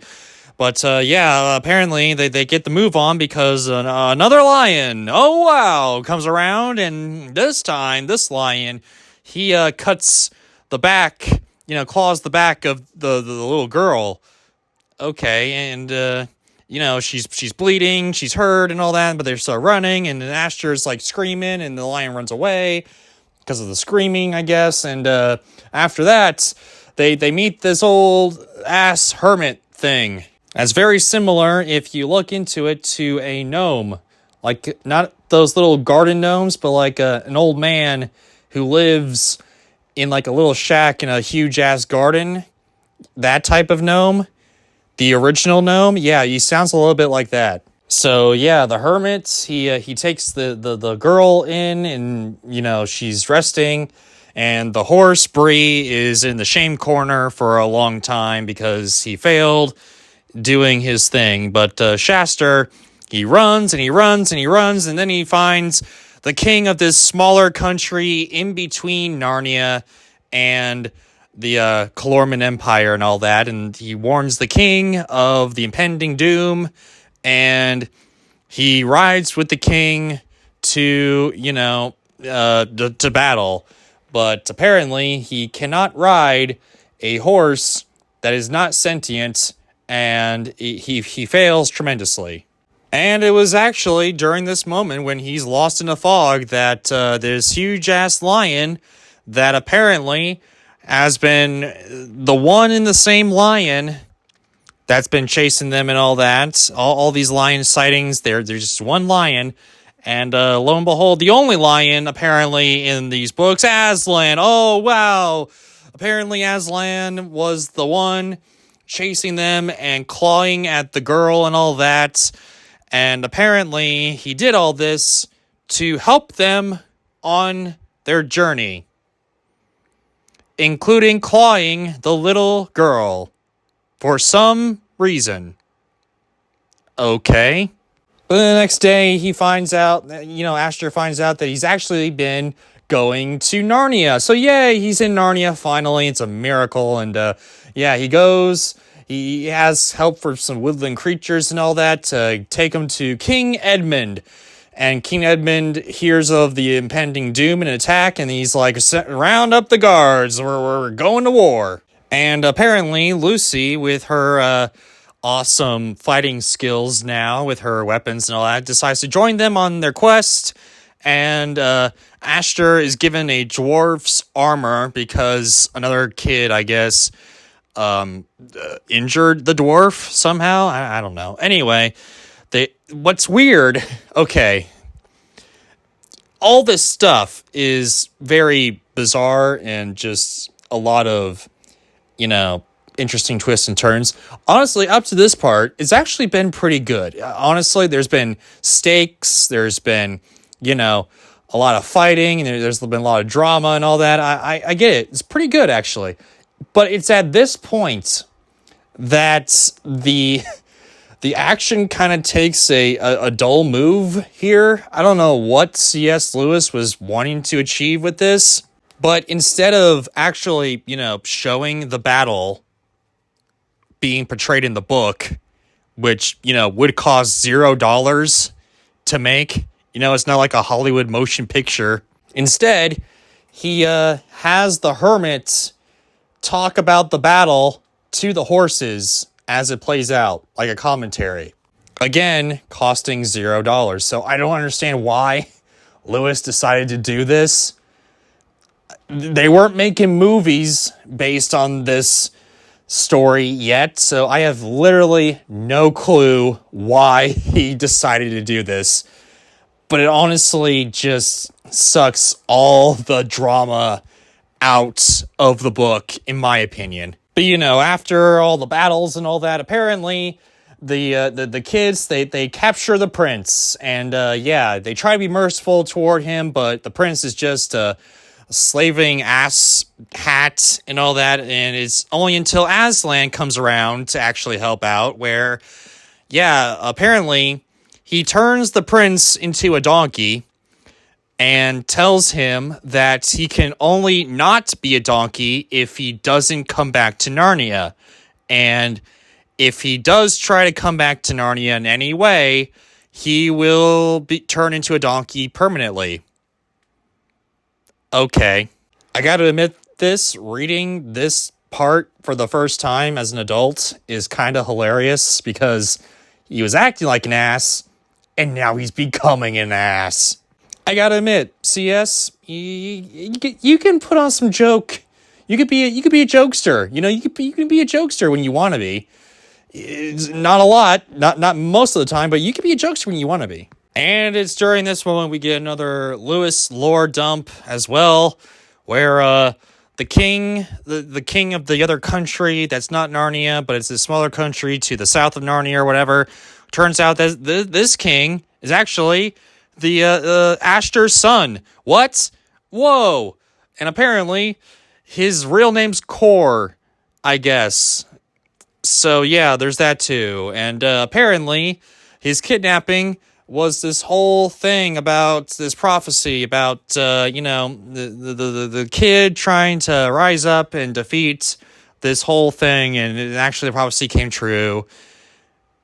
Joy to the world. We've seen this in Star Wars. George probably got this honestly from this book. I don't know. George steals a lot of things. That's my opinion. That's my 2 cents. And a lot of Star Wars fans just immediately turned off this video as I spoke that. And apparently, since he was born 20 minutes before his brother, he's the rightful prince and soon-to-be ruler of the entire kingdom. Okay. And then Aslan talks to Bree and all that, and talks to, the little girl that he gave the lashes to. And apparently, the reason he gave the lashes to the girl was because her handmaiden got 10 lashes for, the whole debacle that, she lost her. So, yeah, she had to get 20 lashes or whatever because she got 20 lashes or something. Okay. Fine. All right, and that's the end. That's the end of this book. Apparently, the Corman or whoever he becomes a great king, and this guy marries the little girl and all that, and yeah, there you go. Apparently, honestly though, actual good interracial marriage, that's something that's pretty rare in certain prospects, especially fantasy back in the day. So yeah, props to him for that. Overall though, what did I think about this particular book? It's actually not that bad, let me tell you. There was actual character development. There was actual stakes. I didn't think that the protagonist was extremely boring and that, the main kids or whatever were not going to learn a lesson, because each of them actually went through a character arc and each of them learned a lesson. And each of them, had a major, big, huge plot. They had a part to play in the plot. I had to record that like 4 times because that was really hard to say. But anyway, they each had a part to play in the plot. Great job. I mean, gosh. And also, the title of the book is the main focus of the book. I didn't think I had to say that in a Narnia book, but there you go. Props to that. There are a few critiques that I would happily say here. First of all, racism, of course. I mean, yeah, obviously. Second, the weirdest part of this whole book, except minus the racism, was the whole commentary on the battle, which I have no idea why C.S. Lewis decided to do this. I don't know. Maybe, and this is just an offhand point, I haven't done any research on this, maybe the only reason why he decided to do this particular part was because maybe, and again, you can research this yourself if you really want to, but I know that there were some radio dramas about, the Chronicles of Narnia and all that. I don't know if they were being made at this point, but maybe that was an homage to the radio dramas that were being made on this thing. I know there was no, live action stuff or any animated stuff up to this point, but I don't know, maybe it was an homage to the radio dramas, but yeah, it was still not good, but maybe that was the whole point. I don't know. But other than those things, I gotta say, this is actually a very good book. I actually enjoyed reading it, and I didn't feel like it was extremely boring or, something was extremely weird or whatever. Minus the racism, but what can you do? Ignoring the racism, this is actually a really decent book. So with that, I would actually put this book just below Prince Caspian. I mean, it's very close, but just below Prince Caspian, mainly due to the weird thing with the battle and, of course, the racism. But other than those things, honestly, a very solid read. All right, after all that, we land on the two books that I wanted to make this series of videos about because they are so weird that I had to make it. I had to talk about these books because they are so insane.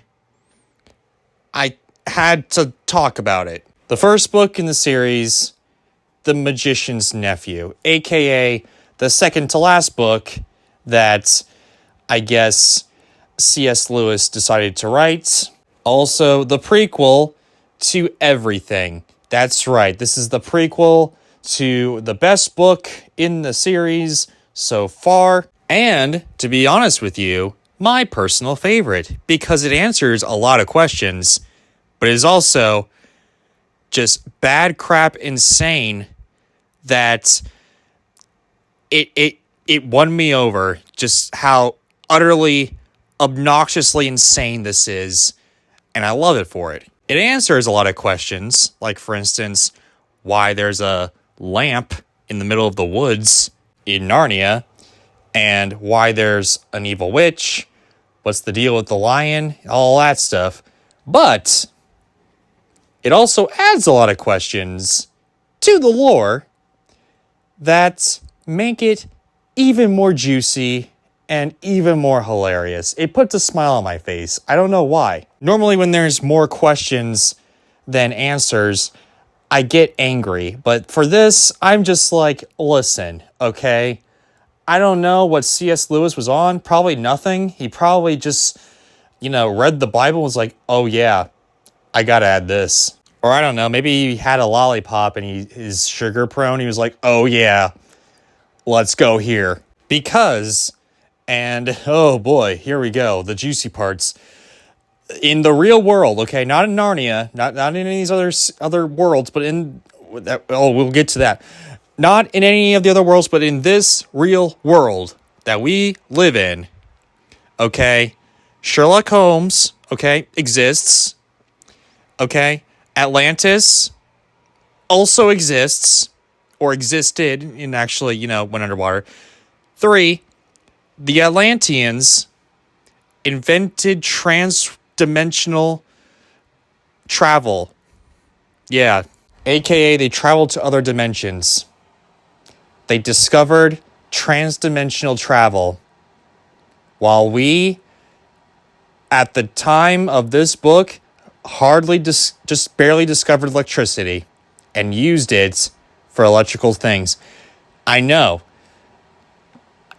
I know. So let's get started, shall we?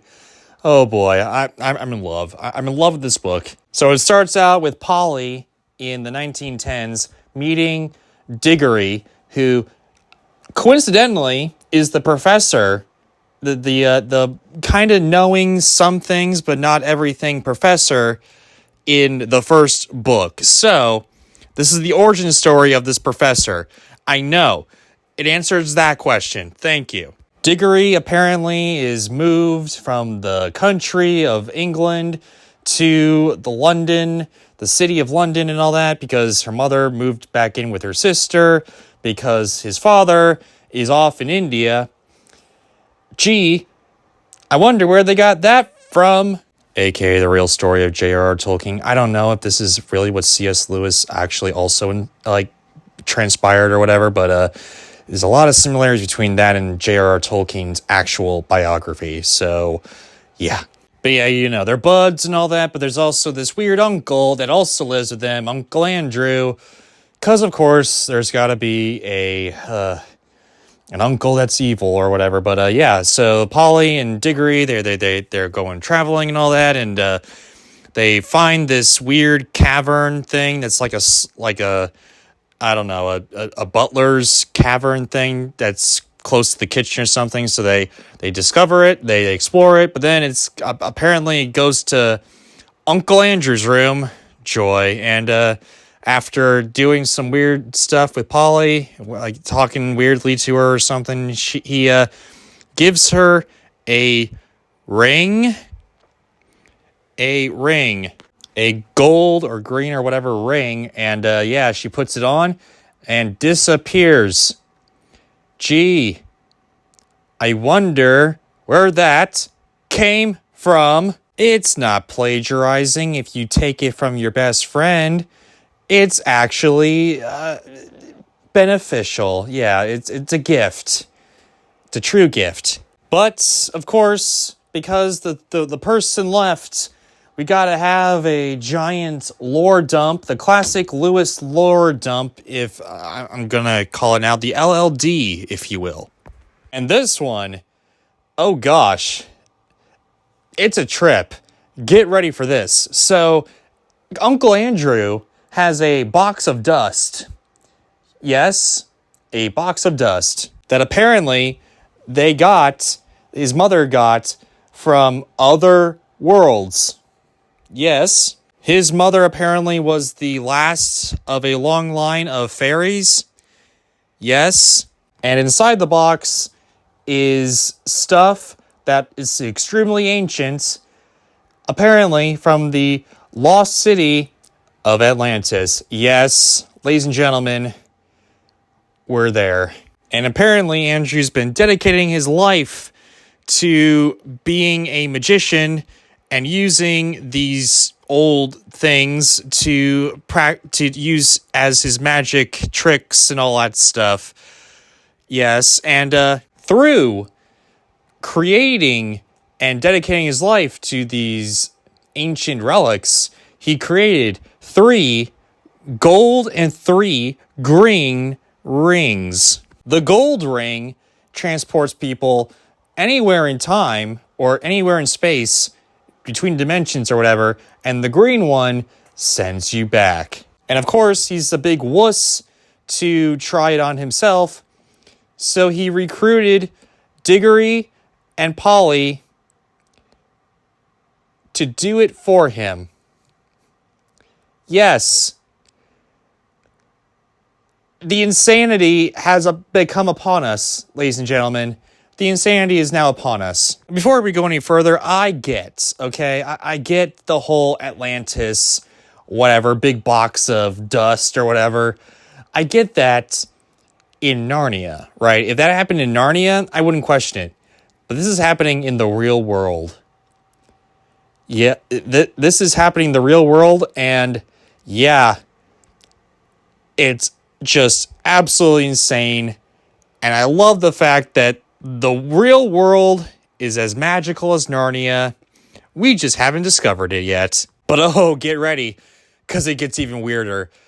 I can't spoil it for you. Well, actually I can. This is this whole video. Let's spoil it for you. So, Diggory is kind of, guilted into going after Polly with 2 rings to get them back, and puts on a gold ring. But then all of a sudden, after he puts on the gold ring, he's transported into this pond that's in the middle of the woods. He meets Polly, but it takes him a while to actually decipher if they're actually them, because the air is so full of life and so green that it's very hard to see through it.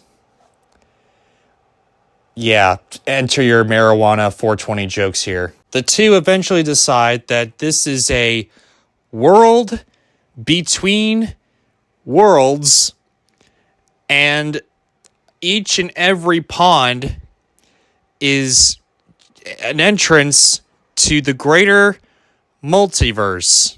Yep. Something that Stephen King did with The Dark Tower, something that Star Wars is now doing with Ahsoka and all that stuff.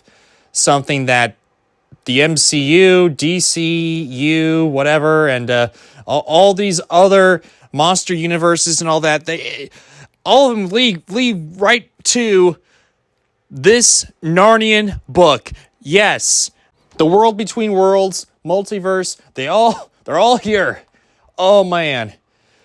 But yeah, if you're a kid and you stumble upon the world between worlds from Star Wars and each exit leads into the multiverse, what do you think you would do? Would you A, go back to the real world and live out your life, or B, go out and discover other worlds? Yeah, of course they did go and discover other worlds. Duh. But of course they half-heartedly go back to the real world just to see if they can, and yes, they can. There you go. Onward to the other worlds. And of course, their first world they go to, what world do you think that it could be? Do you think it could be the Star Trek? You think it could be Star Wars? You think it could be, I don't know, the Lord of the Rings? Do you think they actually found Bilbo Baggins? No, it's none of those things. It's actually a dead world. Yeah, everything's dead. Castles, ruins, everything is just the epitome of death is this world. Yeah. You know, as much imagination as C.S. Lewis puts into this book, you would think that this world would be exciting, but it's not. But as they go forward, they find this castle that has statues of the previous rulers. And, you know, at first they're nice, but then as they go farther into the castle, every statue gets begrudgingly worse and worse and more evil until they see a 7-foot tall woman that could, you know, just kill you on sight if so inclined. But of course, underneath her is a inscription with a bell telling them that if you feel so inclined, you can ring said bell. And of course, Polly's like, no, maybe we shouldn't. But Diggory's like, yes, we can. And starts ringing the bell. And of course, the 7-foot tall woman comes to life. Hence, the beginnings of the evil witch queen from the first book. Yes, this is the origin story of that. However, do you remember what I was saying about, you know, answering some questions, but, you know, gaining a lot more questions? Yeah, this is not one of them because we get another LLD Lewis lore dump from the evil queen, as her name comes to be, Jadis. Queen Jadis. Because, of course, her name is Jadis. Apparently, she comes from a long line of rulers, and she was trying to usurp, I guess that's the correct pronunciation of that word, usurp the throne from her sister, but, you know, starts to do a lot of magic and all that, and sends out a spell that destroyed the entirety of the planet and turned her into stone. So at least in all of his, you know, just ignoring lore or whatever, at least Lewis decided to give us the backstory of the queen. But you may be thinking, well, is this actually what happened, or is she lying? How did this whole creation kind of happen within this world? What's the deal with that? You know, it's just, you got some answers, okay? You're just reaching out, okay? You're just reaching for more answers to questions that you may have, you know, whatever, okay? Just don't even think about that.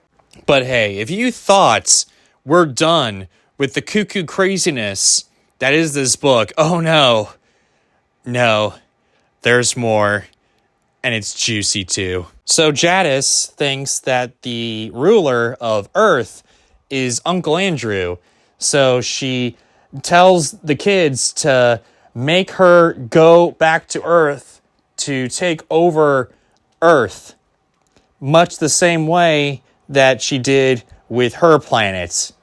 And the kids are like, no, and they try to ditch her, but she pulls onto Polly's hair, she gets transported to the world in between worlds, if you will. And she's so bombarded with life that it almost kills her. But of course, Diggory screws up again and watches the evil queen kind of, gain strength back before going into the earth pool. And the evil witch follows them, and all of a sudden, the evil witch from Narnia is in London. Yes, cross between worlds. It's actually during all this that Jadis comes over to, Uncle Andrew, makes him wait on her hand and foot. And of course, Andrew likes that because he's into the taller women. There you go. But so apparently magic can't, she can't conjure up her magic in this world because, of course, this world is too depressing and sad for even magic to exist. But she's still, hulking out and being tall and being strong and all that. So, during the night, she does a lot of crazy things like rob a jewelry store. She, throws a woman across a room. She surfs a, horse-drawn carriage or whatever and beats up a couple of cops with a rod of steel that she got from a lamppost. So there you go. In fact, it was during this surfing little thing with the cabbie and all that Diggory and Polly zerp her back into the world between worlds, if you will, but also bring along Andrew, the cab, and the horse, too. And after a huge kerfuffle, trying to get back to Earth and all that, somehow they beat her up to do that. They get transported to this other pond. They go to this other pond, this other world, but this one's different. This one is just an endless void, if you will. Ooh, boy, here we go.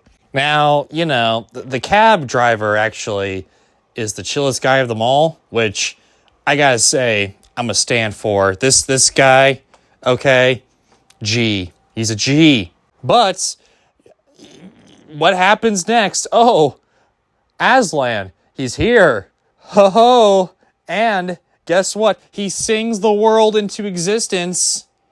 There you go. Gee, I wonder where he got that from. Actually, this comes from the Silmarillion that was being developed by Tolkien at the time, but wasn't actually published during this time. But it's widely well known that he was actually trying to sell the Silmarillion as a prequel, sequel type of thing to The Hobbits, which was, published before Narnia even came about. So, yeah. And they were close friends. So, yeah. Also, Jadis, although, the world is being creating and all that, she, tries to throw the post at Aslan, but it just ricochets off of him like nothing and lands in the forest. But because the world is being created at the same time and all that, it grows from a post into a lamp.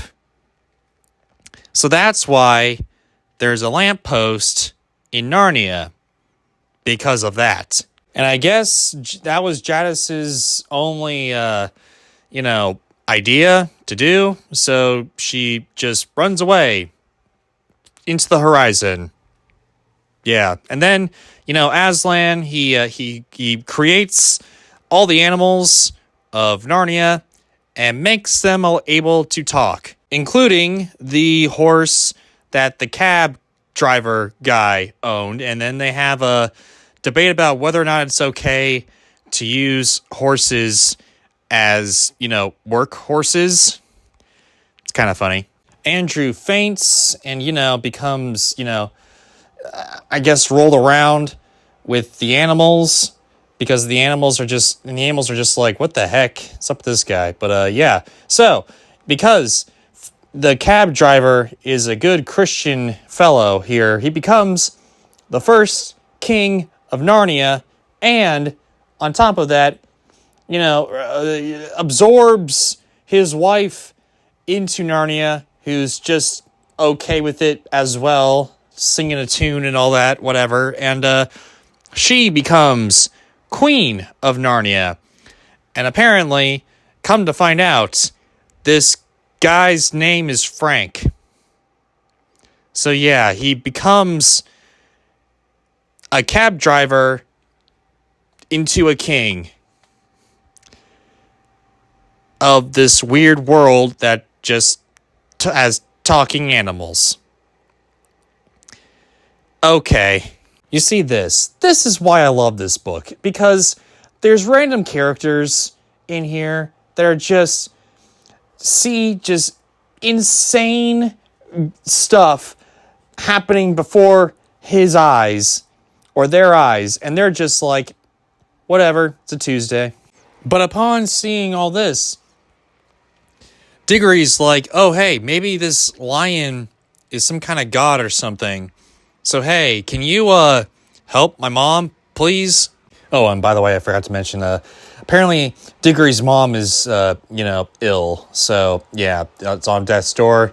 So Diggory's like, hey, can you help my mom? But Aslan's like, oh, hey, did you bring this evil witch over here into my new world? What's up with that, my guy? And he's like, oh, yeah, maybe I did. So, to prove that to redeem himself and all that he's actually good, or whatever, Aslan asks Diggory to bring him an apple from this tree on the other side of the world.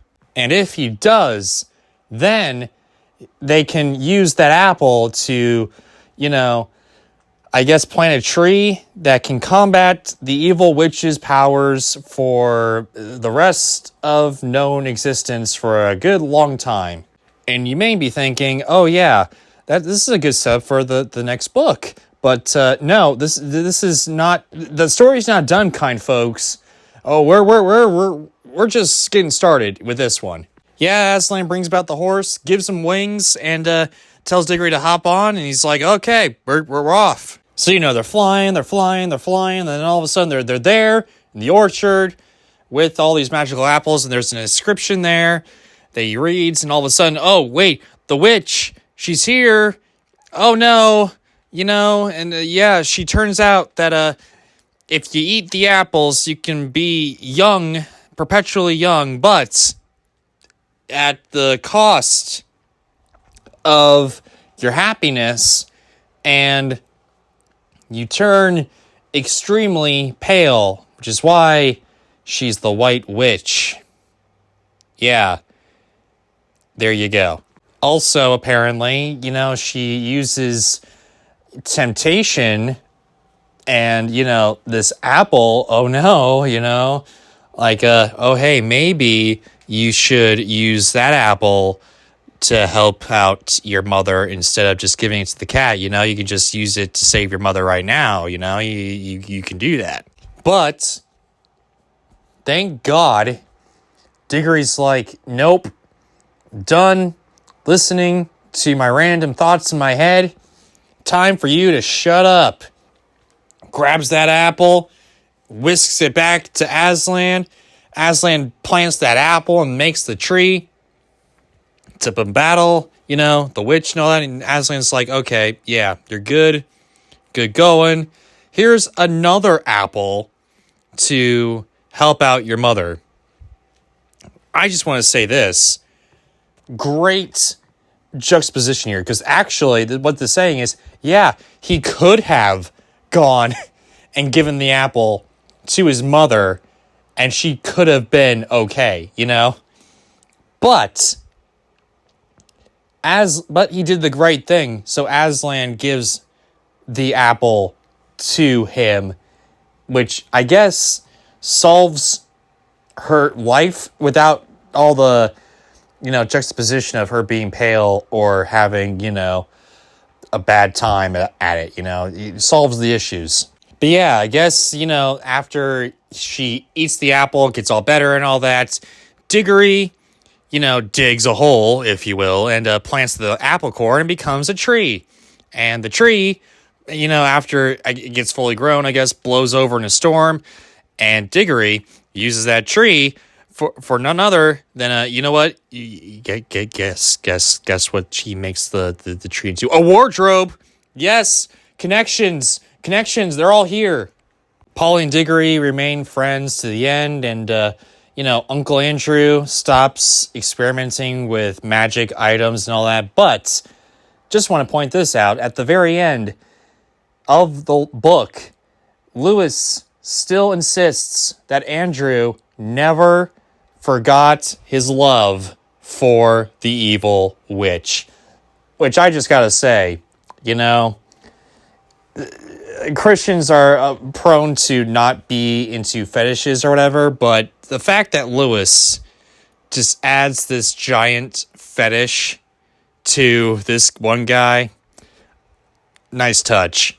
So I gotta say, overall, this book is just amazing, okay? It is just insane when it wants to be.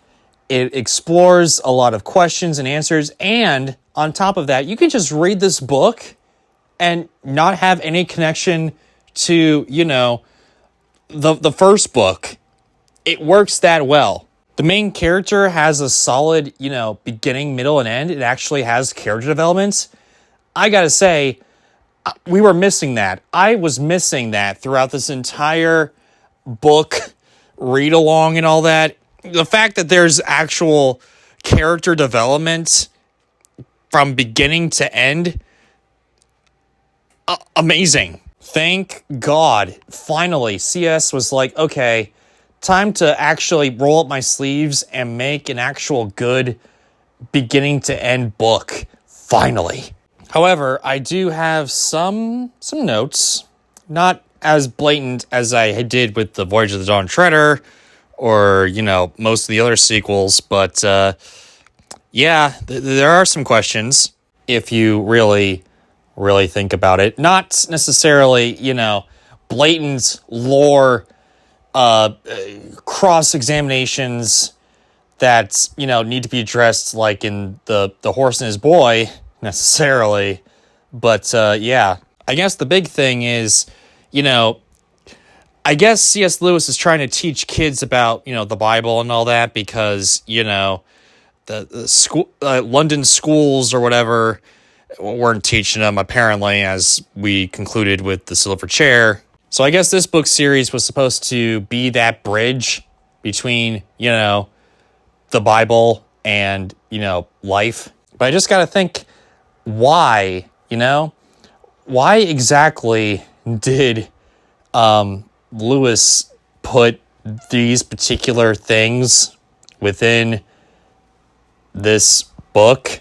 Like, for instance, the humans being the first king and queen of Narnia, just, out of the cold blue, just bringing them into this world and all that. It's sort of like saying that us humans were just transported from this other world or something into this because, whatever reason. As a fantasy book, fine, whatever. But, this is trying to teach kids the Bible or something like that. So, why? Why? Why did Aslan, who's apparently Jesus, why is Aslan a lion? We never get that answered. Why specifically is this Jesus allegory a lion? That's never answered. Also, it brings about the whole creation, basically, of the devil. Like, this devil is supposed to be the evil witch, right? But, kids who don't necessarily, make that connection will think, oh, wait, is the devil in the Bible just, brought from another dimension or something? Are we just brought from a whole other dimension or something? Like, yeah, gets a little mucky. But I gotta say, just because of the pure insanity, I personally think this is better than The Lion, the Witch, and the Wardrobe. This is like, if I were to rank this, I would rank it above Lion, the Witch, and the Wardrobe, honestly. But because I'm rating these based on, the pros or whatever, a lot of other things kind of weigh it down, I guess, technically. So I would just put it just at the same level as the first book. Just on the level of being, yes, technically, you can read this without having to read The Lion, the Witch, and the Wardrobe. You can, have a character arc that the kids go through this character arc. So there's that too. Also, Lewis, I saw the parallels for Paradise Lost. I see you, the girl, the Hope girl that's supposed to be Hope, and the kid, the guy that's supposed to, be going through the whole thing and all that. I get you. I see what you're doing there. A children's guide to beginners, or Paradise Lost, or whatever that thing is, that big epic poem that's supposed to be the girl's name being Hope or whatever. Yeah, I see what you're doing there. I see you. I see what you're doing. But I also see why this is the second most popular book, mainly because it answers questions to the first book. I get that. It also doesn't answer some questions that I would like to know. Why is Jesus a lion? So what's the deal with that? Why is the devil transported into this world just for the sake of being transported into this world? Why is the first daughter of Adam and sister of Eve, or daughter of Eve and son of Adam? Why are they just transported here? And all of a sudden, they're the first king and queen. There you go. What's the deal with that? Why weren't they just created? Could they just be created? Just like the other animals that could walk and talk, with the horse that can fly. You could do that. Why don't you do that? This book's the more I think about it, the book is going to make me angry. I'm just going to keep it on the good path here. The fact that we got Atlantis is real, apparently, in the real world. The fact that Sherlock Holmes actually exists in the real world. The fact that the evil witch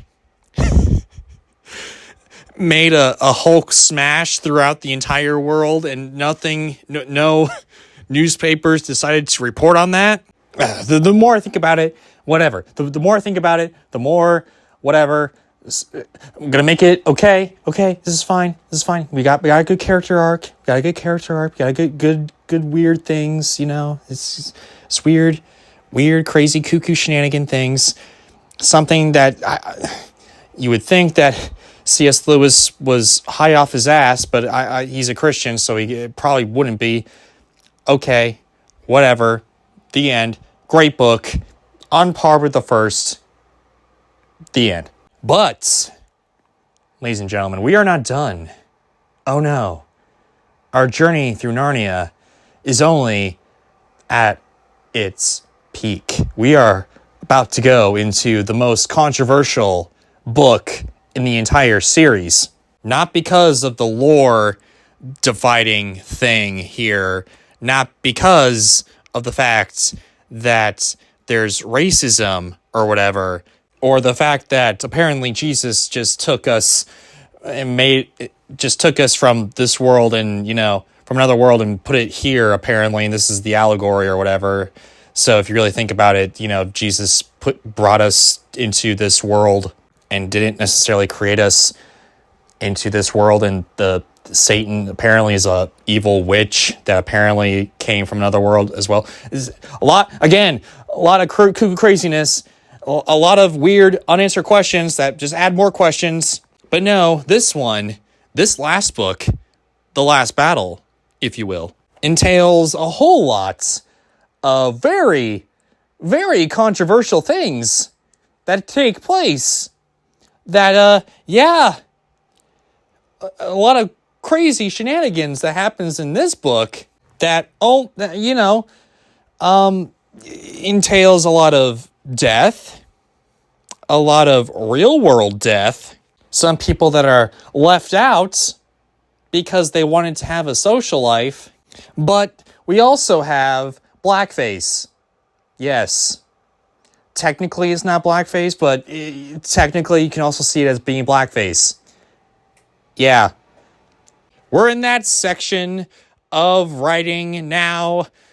Something that really shouldn't have been made, but we're here. Yay. Now here's just something to keep in mind here in regards to the last battle. I don't really understand the reason why C.S. Lewis decided to do this particular thing. Of course, it's a allegory for the Bible, of course, but, you can do other things, I guess. Maybe you just found the first book to be just so, good with the Jesus story. You decided to just make the two creation and, destruction books in the Bible as well. That's right. So the first book, quote unquote, the first prequel book, The Magician's Nephew, is technically an allegory for, the book of Genesis, specifically where God created the earth, man and women, the works. Hence why I had an issue with it, because that's saying a lot of things that are very, quite deviation of the said, Genesis. But like that, this book, The Last Battle, is supposed to be an allegory for the book of Revelation, aka the Apocalypse book. A book that is so dense and so just nonsensical in nature that scholars are still trying to decipher this thing today. It's that bizarre, and it's in the Bible, so there's that. But take that book of the Bible, and see if you can translate it to a fantasy world of Narnia for kids. Oh, we're in a sea of just wild, crazy shenanigans these days, okay? Get ready for this. Just like The Horse and His Boy, this book is almost exclusively told from the perspective of a human Narnian, like you do, and they don't really talk a whole lot about the humans that are coming in, but they're here. Oh, just wait. It gets real juicy in a second. So there's this ape creature, right? And he's just basically abusing this donkey fellow. And all of a sudden, apparently, they see a lion's skin in a waterfall.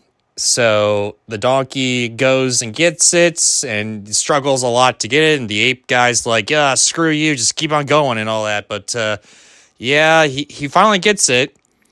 The ape guy tells him to, dress up in the skin and pose as Aslan to take over Narnia, aka the allegory for the Antichrist.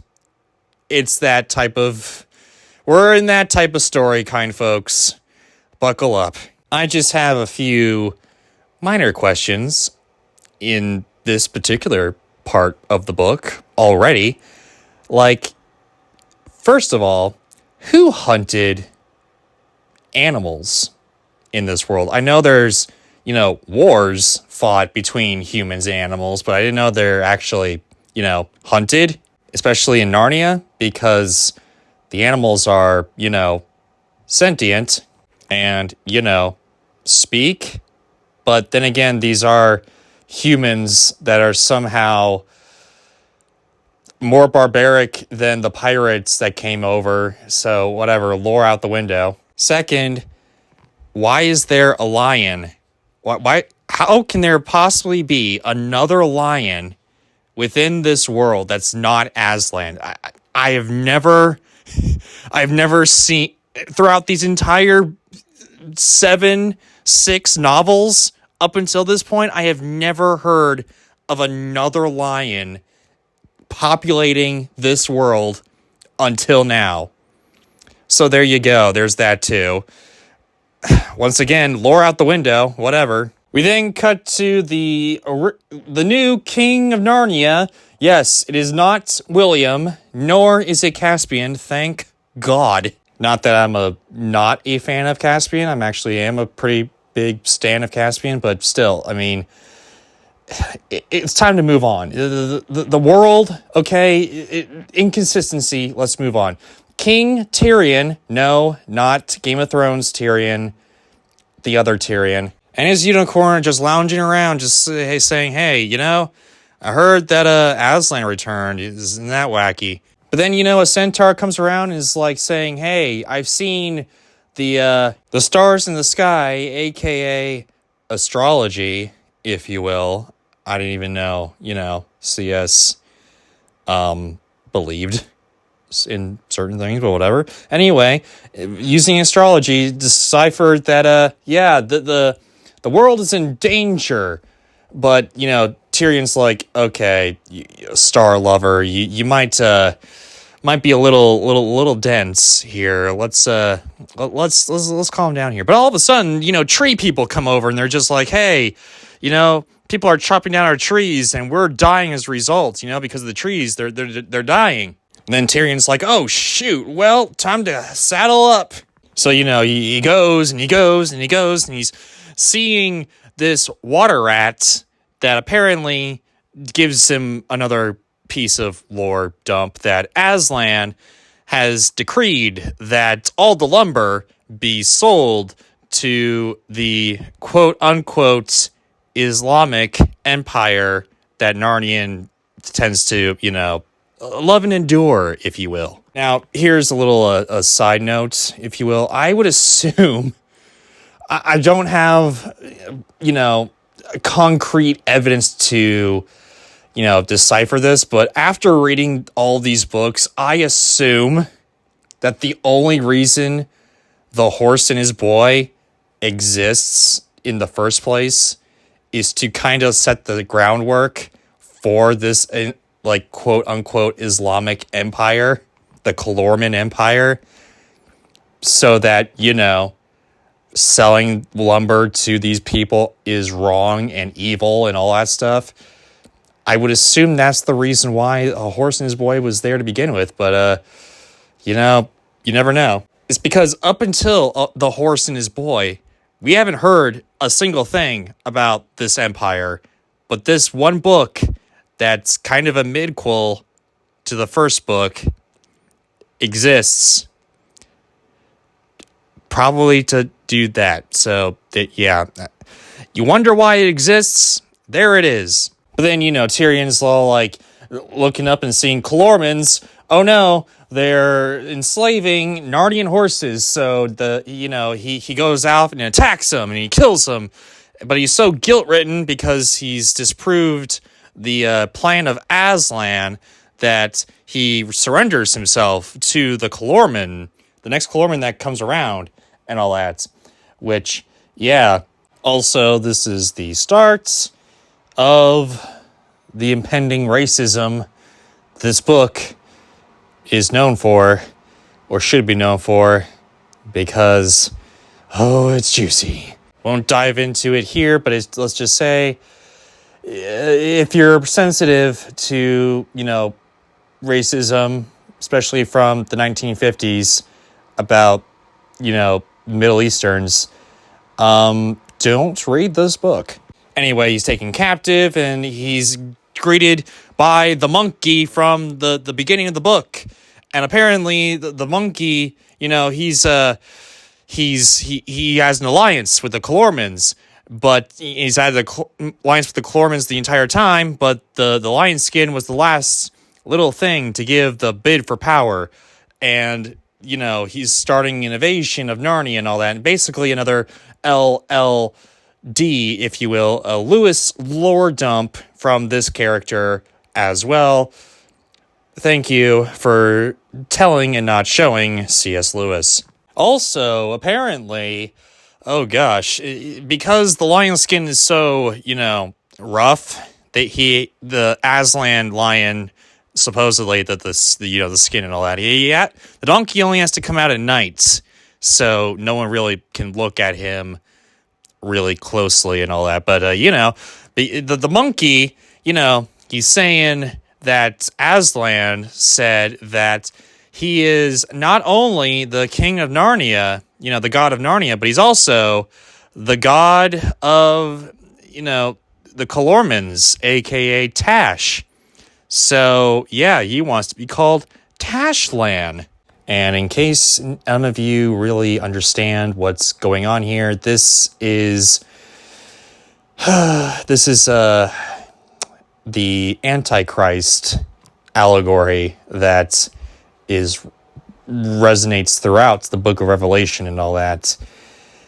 It's being put here, and yeah, it's a little shaky, to say the least. But Tashlan, as he wants to be known now, he says to the Narnians, hey, you gotta be temporarily, quote unquote temporarily enslaved by the Calormans to do their bidding, aka, the horses draw the carriages and all that crap. But Tyrion says, hey, this is not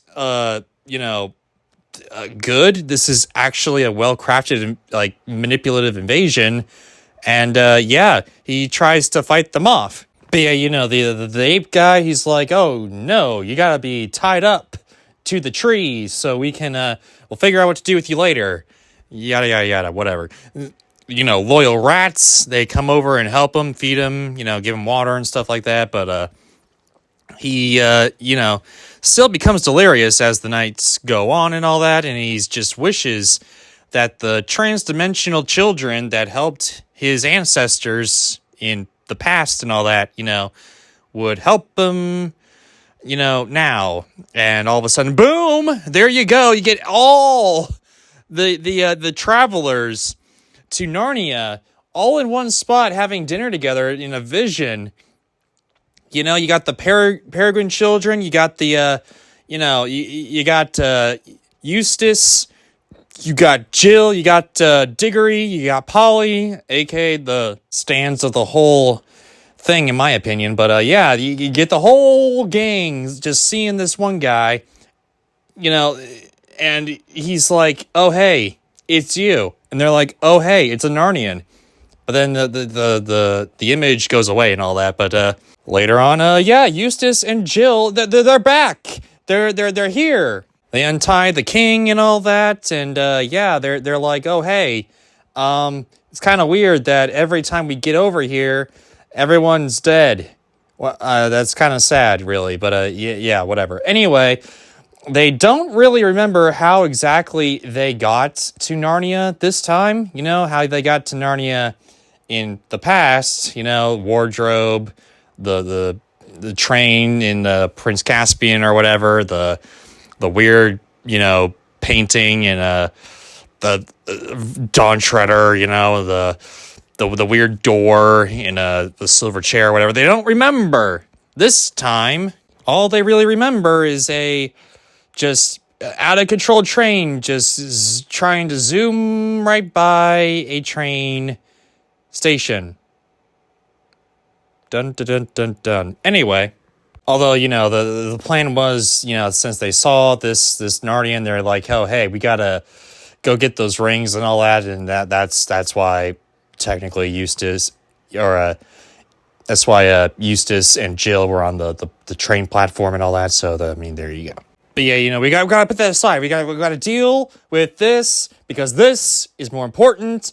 Whatever. There you go. So the King Tyrion, he goes and brings the kids over to this little fort thing that he stockpiles with all this, the weapons and defense and blackface. Yeah, here it is. The racism part of this whole thing, blackface. Apparently, they put this on to fool the Calormans, putting dark stuff on their shoulders and arms and faces and all that to fool the Calormans, and it doesn't wash off in water, and the only way to get it off is with some salt or whatever. I don't know, but it's basically Narnia in blackface. And I get it, the apologists will say, well, technically it's, they're just a made up, universe race of people and all that, but okay, but it's still bad. Green, maybe, okay? You can get away with green, but not, the Asian allegory, the Middle Eastern allegory that you just so happen to include in your story for kids. Gosh, this story just went downhill real fast. And it's also very bizarre and weird that they included this one part, that Lewis, included this part, because it doesn't necessarily need to happen, because literally almost 3 seconds after they meet anybody, Tyrion goes around and knocks the people out, the Calormans out, or, kills them. So yeah, there's that too. But it's during this racist charade or whatever that he rescues the unicorn and rescues a very apologetic donkey that used to be the Tash Lan, if you will. And after that, they come across a band of Calormans, enslaving some dwarves, and all of a sudden, Tyrion comes out and he's just like, all zoom, zam, chopping heads. And this part is the weirdest part of the entire book, in my opinion. Yes, we've seen blackface. Yes, we've seen anti-Aslan person thing where it's just the most bizarre thing ever. But this is the most bizarre thing in this entire book, in my opinion. Of course, you could make the argument for many things I've mentioned previously, but this one is the most bizarre thing, for my opinion at least. The dwarves, after being rescued, decide to not follow Aslan at all, and instead become basically atheists that don't believe in anything. Only one dwarf decides to follow the, King Tyrion and all that stuff. Now, here's the thing. I get it. It's been 200 years since the kids came back and all that type of stuff. But the dwarves, they went and didn't see Aslan for 400 years from, the Peregrine children. And I know I'm mispronouncing their names. I'm sorry. But yeah, the other kids, they haven't been there for 400 years and their faith was not shaken. It's only at this point that they decide, screw Aslan, screw Tash, screw all the gods, we're just gonna be atheists now. When I get it, if it was 400 years in the first time, but now is when, after all these miracles, after seeing basically, this lion that can basically be the deus ex machina of this entire world, you know that he exists, but instead you're just going to be atheists now. Why? I don't get it. I would get it more if you were, didn't see Aslan for the 400 years between Lion, Witch, and Wardrobe and Prince Caspian, but now is when you're going to be, atheists. Now. I don't get that. That's the biggest lore deviation in this entire franchise that is just completely idiotically stupid. I don't get it. I honestly don't get it. Also, I forgot to mention that the whole ring thing to get to Narnia, I would assume, is because it's the whole reason why the magician's nephew exists, to explain why they can get rings now to, transwarp themselves to Narnia retroactively. But I don't care. The magician's nephew rocks. Okay, just screw that. Okay, whatever. I don't care if that's the whole reason why he wrote the magician's nephew. Good going, CS. Too bad this book's not anywhere near that point. But, back to the story. The dwarf, joins the gang, but, apparently there's this huge cloud filled with nightmares that sweeps through the land that apparently is, in fact, Tash, the god of the Calormans. He exists. How? How does he exist? We haven't seen or heard about this thing ever existing, just being, just this arbitrary thing that the Calormans maybe, pray to or whatever, but thought it was just being the false god. But no, he exists. After explaining how the White Witch exists in this universe, you would think that, maybe he'd include Tash in this creation of the universe too, yeah, whatever, screw that, I guess. But then an eagle comes over to the king to give another lore dump, and it's big, a big eagle. Gee, I wonder where he got that from. Okay, I'm sick and tired of this.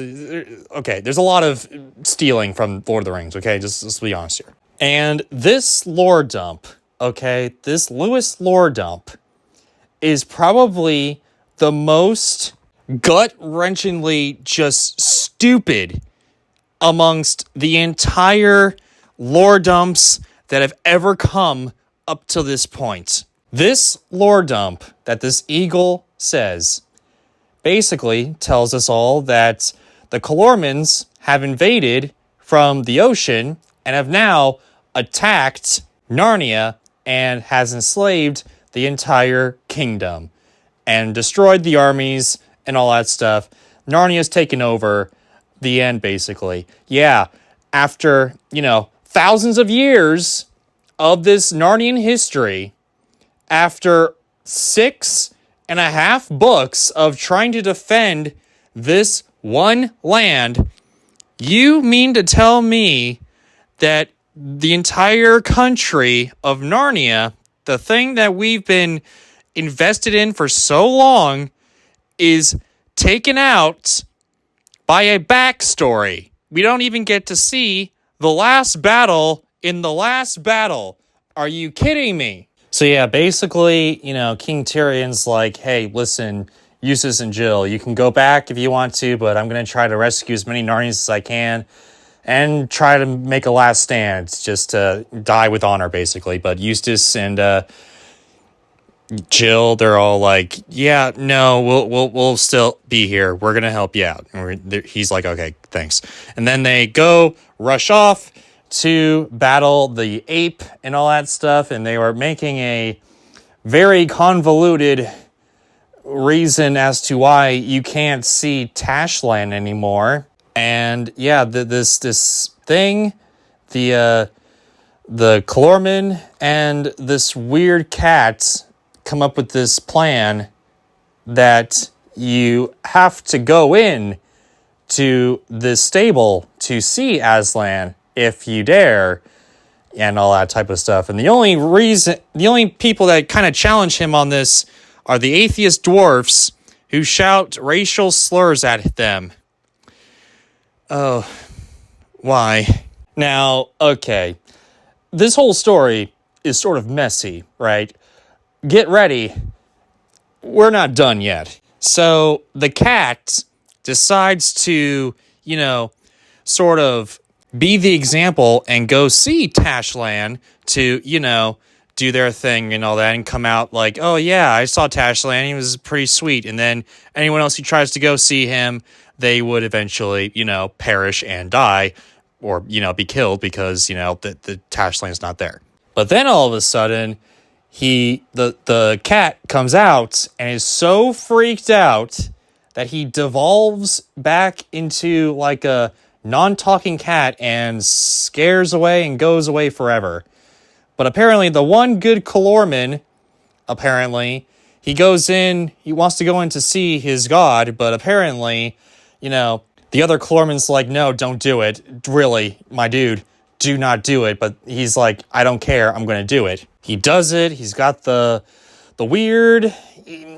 People think that he's dead too and all that. So then, the guy's like, oh, shoot, I royally screwed up. So then he starts throwing people into this. He starts throwing the animals into the stable, just, attacking them, basically, sacrificing them to Tash and all that. But, King Tyrion is like, oh, hell no. And he's like running and running and running, thinking that the animals will be at his side, but they are not. They run away or just stand there. So there's that too. But there are some that do, in fact, try to help out, including a lot of dogs. So there you go, all those dog lovers out there. And in fact, it was during all this when they started to attack, and they started this final battle. Yes, this is technically the final battle, even though it's a little bit of a skirmish, but whatever. And they're fighting. They kind of beat back the Clormans at the very beginning and all that, and even throw the ape guy into the stable. There you go. He gets his own medicine. And then the horses, they come riding over the mountain and all that in a heroic escapade. But then all of a sudden the dwarves decide to attack both sides. So there's like a three-way war here. The Battle of the Five Armies, Battle of Three Armies, ladies and gentlemen. Gee, I wonder where he got that. Okay, I'm done with that. But the Clormans take that rather seriously, unlike the Narnians, who are just like, curse them or whatever. But the Clormans are like, oh, screw these dwarves. And they attack the dwarves, leaving only 11 alive. And they throw the 11, bind them up, throw them into the stable. And it's 11 dwarves. The Hobbit had 11 dwarves. I'm not even going to pretend anymore. But then at the very end of this last battle, everyone's basically dead or in the stable, except for this Clorman and Tyrion. And Tyrion's like gasping for his life and all that. And he's like, well, I'm going to go in the stable. You're going in the stable too. And he throws both of them into said stable. And yes, I know, we're getting to it. We are getting to it. This is the point. Here we go. So, it turns out in the stable, they don't actually die. They actually are transported to this heavenly field, if you will. And who inhabits this field? It's Aslan. Oh, thank God. The actual Jesus lion guy. Not Tashland, but Aslan, the OG. And who else is here? But, it's everyone. It's the kids, the Peter, Edmund, and all that. And they're all here, looking dapper in all their Narnian clothes. And apparently Tash is also here, and he's like, oh, I'm going to take this Clorman and, kind of kill him and all that. And then Aslan's like, all right, leave. And Tash is like, all right, cool. Also worthy of note, the ape guy, he's also taken by Tash. So there's that too. Whatever, screw him. But it is here. We are here, finally, that the most controversial thing in all of Narnia is upon us. We are here. This is the point of no return. This is it. I mean, except for the whole racism type of deal. Many people are very, very divided on this. A lot of Narnian fans are like, oh, this is a symbol of something, but the other people are like, no, this is a symbol of another thing. So we'll get into it. So the kids, they talk to Tyrion, and he's like, oh, hey, where's Susan? And they're like, oh, hey, Susan doesn't believe in Narnia anymore. She believes in, makeup and crap. Apparently, she wanted to grow up so much and stay exactly where she's at now that she's just forgets everything about Narnia and just believes in the fact that it was just, imaginary world or whatever that they used to play in, but she's more focused on, having a social life rather than, believing in Narnia. And the weirdest part of all, something that wasn't really made clear necessarily, unless you take into account the whole, the vision of everyone who's been in Narnia together at a dinner table that the King Tyrion saw when he was tied up to a tree, maybe. But Jill and Polly, two people who as of reading all of these books, I have never seen any interaction between them and Susan, except for that one dinner scene.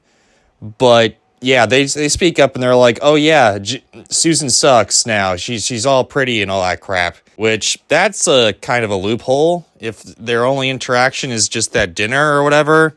I don't know, maybe I'm misremembering certain things. But if any of you guys know if Polly or Jill met with Susan before these books and all that, please comment and let me know, because I have absolutely no idea. These books have basically rotted my brain.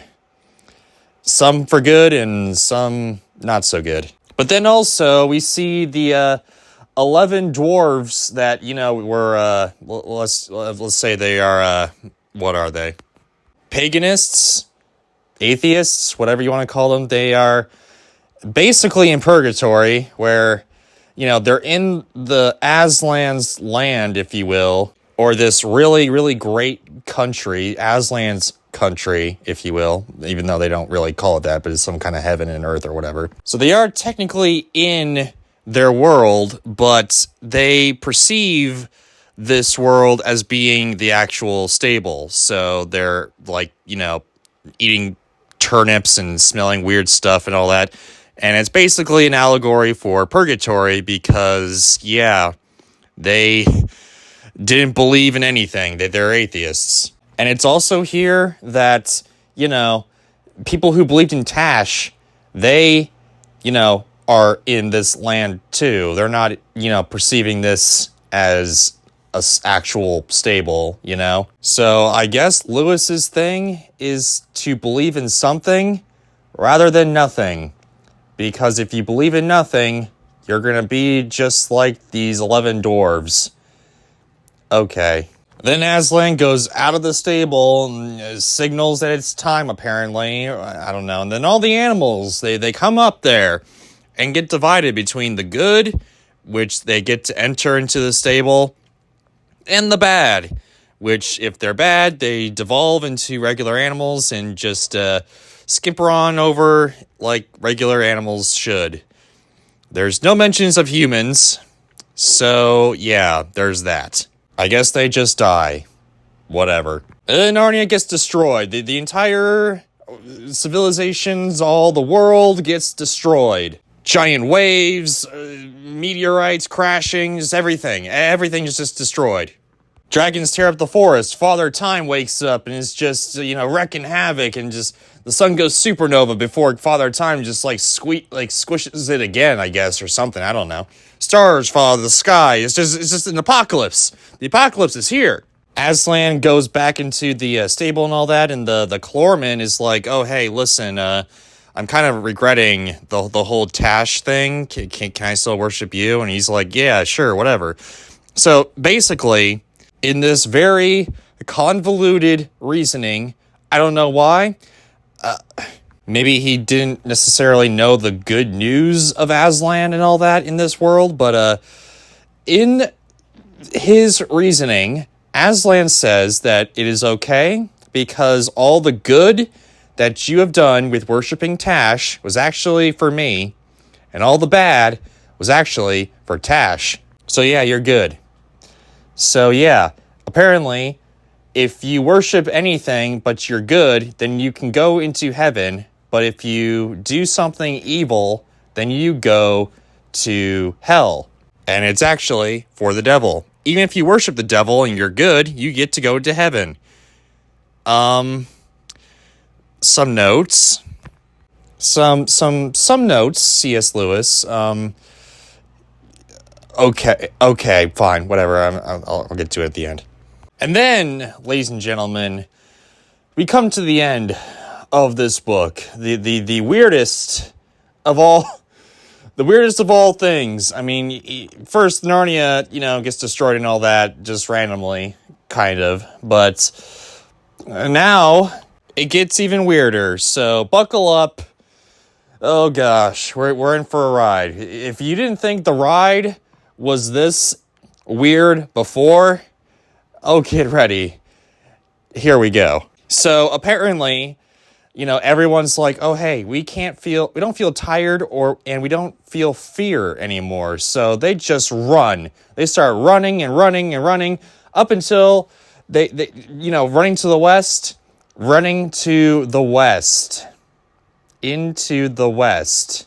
On the horizon. Yes, this is another Lord of the Rings. Whatever. I'm not even whatever. Anyway. They run and they run and they run until they get to these golden gates. And upon reaching these golden gates, who are they going to meet? Well, they meet everyone. They meet everyone that has ever existed within these books. They meet Mr. Tumnel. They meet the rat sword guy, the beavers. They meet them all. Everyone, everywhere. Even the first king of Narnia and all that. They're all there. They're all 100% there. Yay. Also, okay, get ready for this. Apparently, they look off in the distance and there's a brand new Narnia in the distance that's kind of, better than the original Narnia. And in that distance is a better and new England with the professor's not demolished home. And apparently, according to these people, Narnia is like a physics-defining onion, where the deeper you go, the bigger and better it gets. So, I don't know. I really have no clue. Obviously, this is kind of what the Bible says, where there's a new heaven and a new earth and all that type of thing. But the way it's written in this book, it's like they're going under into another, weird world, like a new portal to another Narnia world. It seems a little bit like that, where the stable is kind of like the wardrobe, where they're transported to this other world. Yeah, it's very bizarre and very, very hard to understand, just like the Book of Revelation. And also at the very end, we get this little thing here. The more weirder thing. Again, it gets even weirder than before. So yeah, everyone's like, oh yeah, this is the happily ever after and all that. So Lucy prepares herself to get transported back, but Aslan's like, what you doing? And she's like, I'm getting ready to go back because, we're done. The adventure's over. But Aslan's like, you don't have to worry about that. Apparently, the little jolt you guys found out on the train and all that, yeah, you actually died. And yeah, you're here forever now. And the adventures that you had in Narnia are only a fraction of what you're going to experience now. And then he supposedly, morphs into Jesus and all that, supposedly. And yeah, that's the end. Oh boy. So I don't know necessarily how to explain all the notes that I have partaking of this book. Let's just get started, shall we? Okay, first I'm going to talk about the whole, doing good within your own set of religion is actually doing it out of the kindness and goodness of God and all that this book's trying to represent. That's a little bit troublesome, especially since, there's a lot of cults. And if you really think about it, for one thing, the whole, cults with I forget what their name is, but there's this cults that, they were trying to kill themselves to reach this comet and all that, and they all, like, 100 people, like, died due to things that I can't really say on YouTube, so there's that. Did they, because they, offed a lot of people, did they go to heaven? Are you saying that if they did that in Narnia, that they would be in Aslan's country or whatever? This type of deal? I don't think so. I don't know. Maybe it's because we're C.S. Lewis and I are kind of different denominations of Christianity or something, but I don't know. This is a little shaky, and a lot of people who actually read the book as adults also say that this is kind of shaky, especially since these are supposed to be the Narnian Islamics, Narnian Muslims. So yeah, it's a little iffy, to say the least. I think that's a very noble type of deal and all that. Don't get me wrong, but I just gotta think that it's a little iffy. There's the knowledge is there, the good nature is there, but the knowledge doesn't really back up the good nature, in my opinion. Also, the big controversy surrounding this whole story, Susan. Yeah, you can't really do a whole thing on the last battle of Narnia without talking about the problem with Susan. So, like the Dark Tower, I think it's best to kind of go into what the author was intending to do with Susan before we, obliterate this storyline, or obliterate this story section, I guess. Before we talk about, that we need to talk about C.S. Lewis himself. So Lewis was actually a born-again Christian. He grew up as a Christian and then became atheist later on in his life, but then came back to Christianity sometime before he wrote the Chronicles of Narnia. So, yeah, he was a born-again Christian and all that. And he also says in one of his letters, apparently kids had an issue with Susan, not being able to go into Narnia as well. I mean, they're not stupid. They know that. So Lewis actually wrote a letter, which you can find in some of his, letter compilations and all that type of thing, that he said that, maybe Susan eventually did come back around and become, go to Narnia, like the new Narnia and all that, There's always time, and there's always, a way to get back to Narnia and stuff like that, So I would think that Susan, especially in this story, would technically be an NPC, if you will, of C.S. Lewis and his experience and all that. Where, yes, he became an atheist, but then he became a born-again Christian. So there's always time to get back to Narnia and stuff like that, right? There's always time to go back to Christianity and all that type of stuff. Now, I get that sentiment,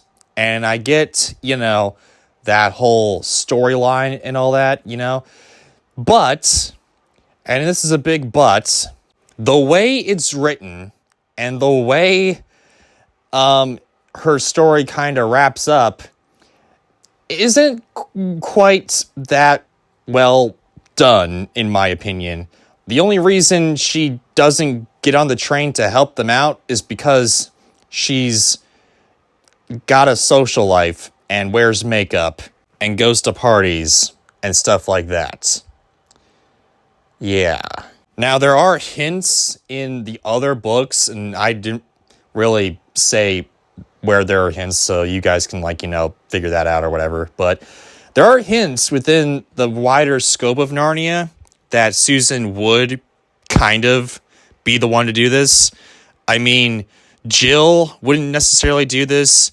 Eustace wouldn't technically do this because they just, got into Narnia and they're still young enough to be like, yeah, we believe in Narnia and all that. Peter is very headstrong and he's all like, yes, Narnia exists. Narnia's always existed, yada, yada, yada, He's the great leader and all that type of thing. Edmund and Lucy, they're tied with Eustace with going to Narnia the most out of anybody. So, yeah, of course they're going to be, believing in Narnia because it's just, a couple years before and all that. So the only real person to actually, divulge from Narnia, technically, narrative-wise, would be Susan. I mean, even the professor and, Polly, they have a trinket from Narnia that, they always remember Narnia from, and, that whole debacle that happened in Magician's Nephew, they have the wardrobe, so they remember that whole thing, right? Also, they have the rings, so they technically can go back to Narnia whenever the hell they want. Susan can't really do that. It's kind of up to Aslan to kind of, get them to Narnia. They can't retroactively get to Narnia, whenever they want, like the professor or Polly and all that stuff. So it technically does make narrative sense that Susan doesn't believe in Narnia, but the reasoning behind it is a little iffy, to say the least. If it was just, her thinking it was just a game or something that they played as kids and all that, maybe people wouldn't be so hard on her. But because she has to wear makeup and go to parties and stuff, now people have an issue with it. And I gotta admit, as it's written and as I read it, yeah, I have an issue with it too, because it seems like everyone else hasn't really moved on from Narnia, and the only one that's, trying to grow up is Susan, because, she's 21 years old, so why wouldn't you grow up? I remember when I was 21, I was ready to grow up. Are you saying there's an issue in growing up, C.S. Lewis? I mean, you kind of have to, otherwise you'll be men living under your parents' basement and all that, It's not really that well inclined. You can still have a childish heart, you can still have a vivid imagination. It's what a lot of writers do. But, don't be a kid for the rest of your life. And in fact, in the same letter, apparently, C.S. Lewis also states that, Susan always has a chance to get back to Narnia and all that type of stuff, and, believe in Narnia again and all that type of stuff. But there's another story that isn't technically part of C.S. Lewis's Narnian canon, but if you feel so inclined, you can read this book as well. It's kind of a graphic novel, actually. It's called The Problem with Susan by Neil Gaiman. And let me just say, it's a trip. This is the trippiest one. If you include this in the main canon, which, it's up to you, honestly. It's technically not part of the main canon again, but, you can add to it if you really feel so inclined again. This is the trippiest one in the entire saga of Narnia, because I won't go into extreme detail because it's technically not part of the main canon of Narnia, but apparently the Aslan and the White Witch have sex, and then they devour the kids in a dream sequence. Yeah, we're in that type of the internet kind, folks. But anyway, that's just for basically shock factor, honestly. The main crux of the story, though, is Susan actually growing up. We see that Narnia is actually, published as novels now, like children's novels now. And Susan actually not taking everything all too well, because you gotta remember, her entire family, everyone she knew and loved, even her parents, died in this train crash. So it's assumed in this story that Susan lost everyone she knew and loved within this train crash and decided to write Narnia out of their memory and all that, which honestly is more believable than anything else in this entire saga. If she lost everyone she knew and loved in a train crash, she would still be, she wouldn't want to go back to Narnia. She wouldn't even know. She would kind of put that out of her mind, honestly. So with this little story here, it kind of highlights a lot of interesting facts about Christianity that I really don't want to get into, about how with this short story, with the letters that C.S. Lewis provides and all that, it's open to interpretation as to whether Aslan actually caused the crash and had all the kids go on to the train in order to have it crash and all that. It's very high in the what if scenarios here, because yeah, it's a question about how free will works, whether or not, God, if God's so powerful and all that, then, why would he be so insecure to deny people for believing in him and all that? It's a lot of crazy shenanigans that a lot of people, a lot of religions have put up in having their own interpretation as to why this stuff happened. I'm not going to get into it because it's a really, really, really thick set of work here that, hey, you can write a whole book about it. I would probably be sitting here with another hour added to this one review that I'm not even going to get into. Also, another reason I think a lot of people have issues with this particular story within the last battle is because technically it doesn't add anything. The whole Susan argument didn't even need to happen because it doesn't add anything. It's not blatant enough to add anything. It's just happens. It happens, and then they're just on to other things. It's not even a side plot. It's just a passing reference to which I, as well as many other people, including kids, are just like, what? After the years she was working to, build up Narnia and all that stuff, that is how you're going to end the whole Narnian saga with Susan? It's nothing. She gets nothing. Also, to be fair, it's not necessarily it's not necessarily a critique on the characters themselves, but the whole thing about her wearing makeup and having a social life and all that, that was before they knew that they were dead. And the book kind of ends after, Aslan transforms into Jesus and just has magical adventures with the children later on and all that. But,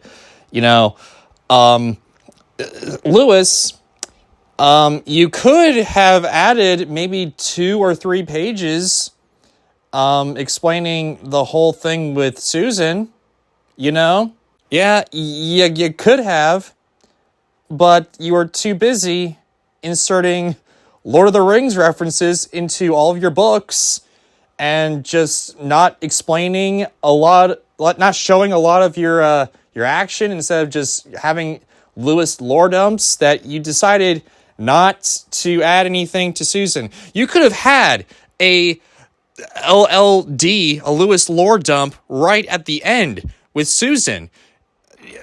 You're known for these things. Why didn't you do it? And it's not just that. A lot of people tend to, including myself, believe that Susan, meant something because she was part of the most popular works within the saga, She was part of the first book. The first book that, is the most popular among the entirety of the series. The fact that she doesn't have a happy ending is almost cruel. It's just cruel. So, with all that said and done, where do I add this book to the overall list? Now, to be fair, we kind of have to take this into account. Technically, this is the Bible for kids, so you gotta give some caveat to Lewis, because the book of Revelation, which is basically what this book is technically inspired by, it's a very, very highly debated book within the main canon of the Bible. Like I said, to the point where scholars are still, deciphering it today and all that, like explaining what exactly is going on, what is all this, and all that stuff. So I get it, but at the same time, I don't think Lewis really crafted this book to be the perfect ending. In fact, I think he had a quota where it had to be a certain length, and he had to squish it. It seems like he squished a lot of this book down because there was a page rule or something. I mean, technically, he could have written 2 books. Like, The Lord of the Rings is technically published as 3 books, so he could have done that. But for some reason, he wanted this particular book to be this length. So, as a result of trying to explain the book of Revelation to kids, he also added a lot of inconsistencies and plot holes and telling and not showing that is just very blatant. And it also gives context as to why he published these 2 other books, The Horse and His Boy and The Magician's Nephew, before he published this last book. Because I guess they were supposed to explain why he made this book in the first place. He didn't really have a plan. Before this became the Bible for kids, he just kind of did his own thing, which is kind of one of the reasons why the first book is that good. It's because he had a story to tell. But then, as the series went on, it just became the Bible for kids. And while also explaining a lot of things, it also really added a lot more questions than answers. And I get it, it's fantasy and all that, and you're not supposed to have every single answer, whatever. But at the same time, there's questions that I would like answered that are just so in your face that it's kind of hard to ignore. Like, Susan, for instance. So the whole reason, the whole Book of Revelation for kids thing, that's why it's not as bad as the Voyage of the Dawn Treader. But I don't think it's as good as the Prince Caspian either. Which is why it's kind of in between. Kind of like the Silver Chair. Now, would it be better than the Silver Chair? In fact, no. I would actually put it below it. Because there's just a lot of inconsistencies and a lot of just questions that are just left unanswered. That are just... It leaves a sour taste in my mouth as I read this book. But hey, at least with this book, it wasn't completely boring like the Voyage of the Dawn Treader. It's just there because it's the Revelation for kids. Book of Revelation for kids, whatever. Oh boy. We've come to the end of this book series. I can't believe we actually got here after having to re-record certain scenes, certain, things and all that, because I actually lost some of the stuff that I recorded and all that, so I had to re-record it. So I actually fleshed out a lot more of my opinions on these books. So there's that, I guess. I guess the last question is, do I recommend the Chronicles of Narnia to, everyone? And to that I say, surprising enough, yeah. Yeah, I think I do. And it's not necessarily why you may think I would recommend these books. In fact, I would recommend just a select few, if you will. I would actually kind of recommend, maybe, at the very most, The Magician's Nephew, of course, the first book, The Lion, the Witch, and the Wardrobe, and Prince Caspian, actually. Those are actually very enjoyable reads that I didn't hate myself reading. And although there's a few lore inconsistencies in the Prince Caspian, it's a lot less blatant than other books in this series. Also, within this book series, like specifically these books, they're not racist. Actually, I would also recommend The Horse and His Boy specifically because it actually had a good beginning, middle, and end, and actually had a character arc for these characters. But I would also say, hey, before any kid read this book, just keep in mind, people of color or people with color that's not necessarily yours, they're fine too, okay? They're not bad. People with other religions, they're not bad, okay? They're just doing their own thing, and you can do your own thing too if you so desire. The Voyage of the Dawn Treader, I mean, there's no real big racism in there necessarily, but yeah, it's extremely boring, and I would recommend not picking up that book. But if you want to read some sea voyages in the Narnia world, might as well, Silver Chair, I mean, that's okay as well. It's not going anywhere necessarily. The Last Battle, oof. Here we go. If you read the subtle backstory behind this book, like for instance, this is supposed to be the book of Revelation, I would say read that before you read this book. And then, after you read this book, read the letters that C.S. Lewis has to, say about the problem with Susan and all that, because honestly, yeah, don't read this to your kids. I don't think this is necessarily a kid's book that they'll be satisfied with for the very end. The first 3 books I mentioned, yeah, you can read them to kids and all that. The other middle books, I mean, technically, yeah, but you have to acknowledge the fact that, yeah, these books are somewhat racist, so don't be racist, or just ignore them altogether. I mean, they don't really add anything necessarily, except the very big thing in The Horse and His Boys, so just leave out the whole, weird skin things, or the weird eye thing, or whatever, But The Last Battle, I think you have to be an adult to read this book, because there's a lot of backstory that, Lewis decided to cut out and not necessarily add to the story. And I guess because there was a page quota at that time in the 50s and all that, because, mention this all the time, but The Lord of the Rings was technically 1 book, but they had to split it into 3 because it was just too big. So I guess maybe that's one of the reasons why. But yeah, it could have been better if it was a couple books instead of this 1. But anyway, though, guys, that's it. That's the Narnia series. It's been an honor and a pleasure. I didn't think I would get this much mileage out of this book series, but here we are. What do you guys think of Narnia? Do you like it? Do you dislike it? Let me know in the comments below. What's your opinion on the problem with Susan? I'm sure everyone will let me know in the comments below as well. But anyway, if you guys like this, please subscribe and hit that bell. And leave a like, if you will. If you don't, yeah, leave a thumbs down, whatever. More vids coming your way very, very soon, hopefully. And hey, take care, guys.